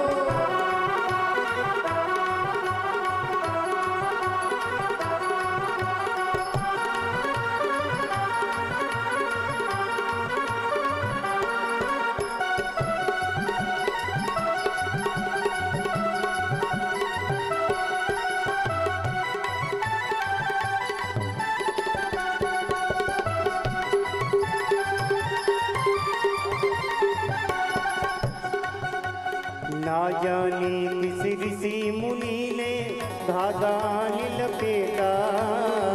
ना जाने किस ऋषि मुनि ने धागा लपेटा। ना जाने किस ऋषि मुनि ने धागा लपेटा। ना जाने किस ऋषि मुनि ने धागा लपेटा। नंद भवन में अनहोनी हो गई। नंद भवन में अनहोनी हो गई। नंद भवन में अनहोनी हो गई। नंद भवन में अनहोनी हो गई। बेटी से हो गया बेटा। नंद जी के आंगन में बज रही आज बधाई। नंद जी के आंगन में बज रही आज बधाई। बधाई हो।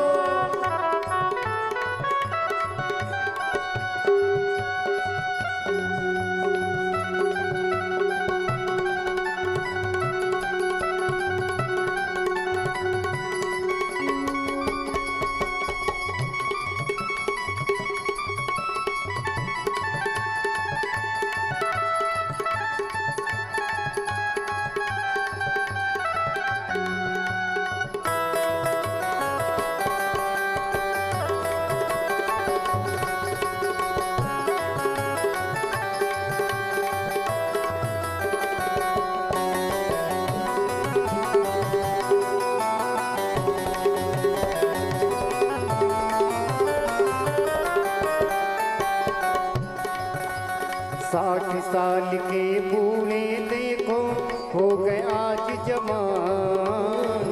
60 साल के बूढ़े देखो हो गए आज जवान। 60 साल के बूढ़े देखो हो गए आज जवान। 60 साल के बूढ़े देखो हो गए आज जवान।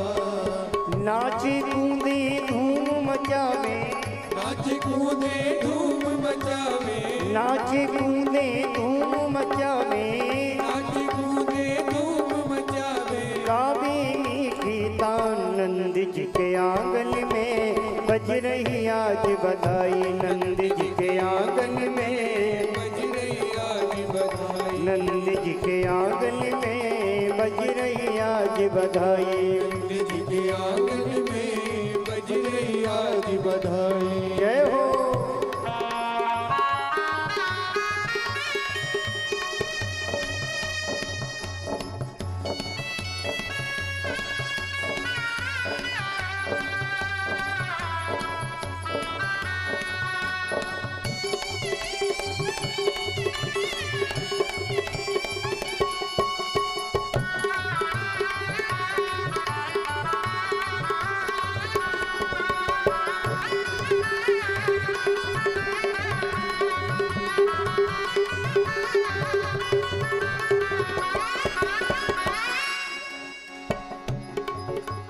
माती यशोदा सब गोपिन को नए नए वस्त्र लुटावे, मात यशोदा सब गोपिन को नए वस्त्र लुटावे, मात यशोदा सब गोपिन को नए नए वस्त्र लुटावे, मात यशोदा सब गोपिन को नए वस्त्र लुटावे। गोप ग्वाल सभी हिल मिल करके, गोप ग्वाल सब हिल मिल करके, गोप ग्वाल सभी हिल मिल करके, गोप ग्वाल सब हिल मिल करके, बाबा को नाच नचावे नंद जी के आंगन में बज रही आज बधाई, नंद जी के आंगन में बज रही आज बधाई। ओ तो तुम्हारी बधाई ले लो, सौ बारी बधाई ले लो, लाखों बारी बधाई नंद जी के आंगन में बज रही आज बधाई, नंद जी के आंगन में बज रही आज बधाई। बधाई हो।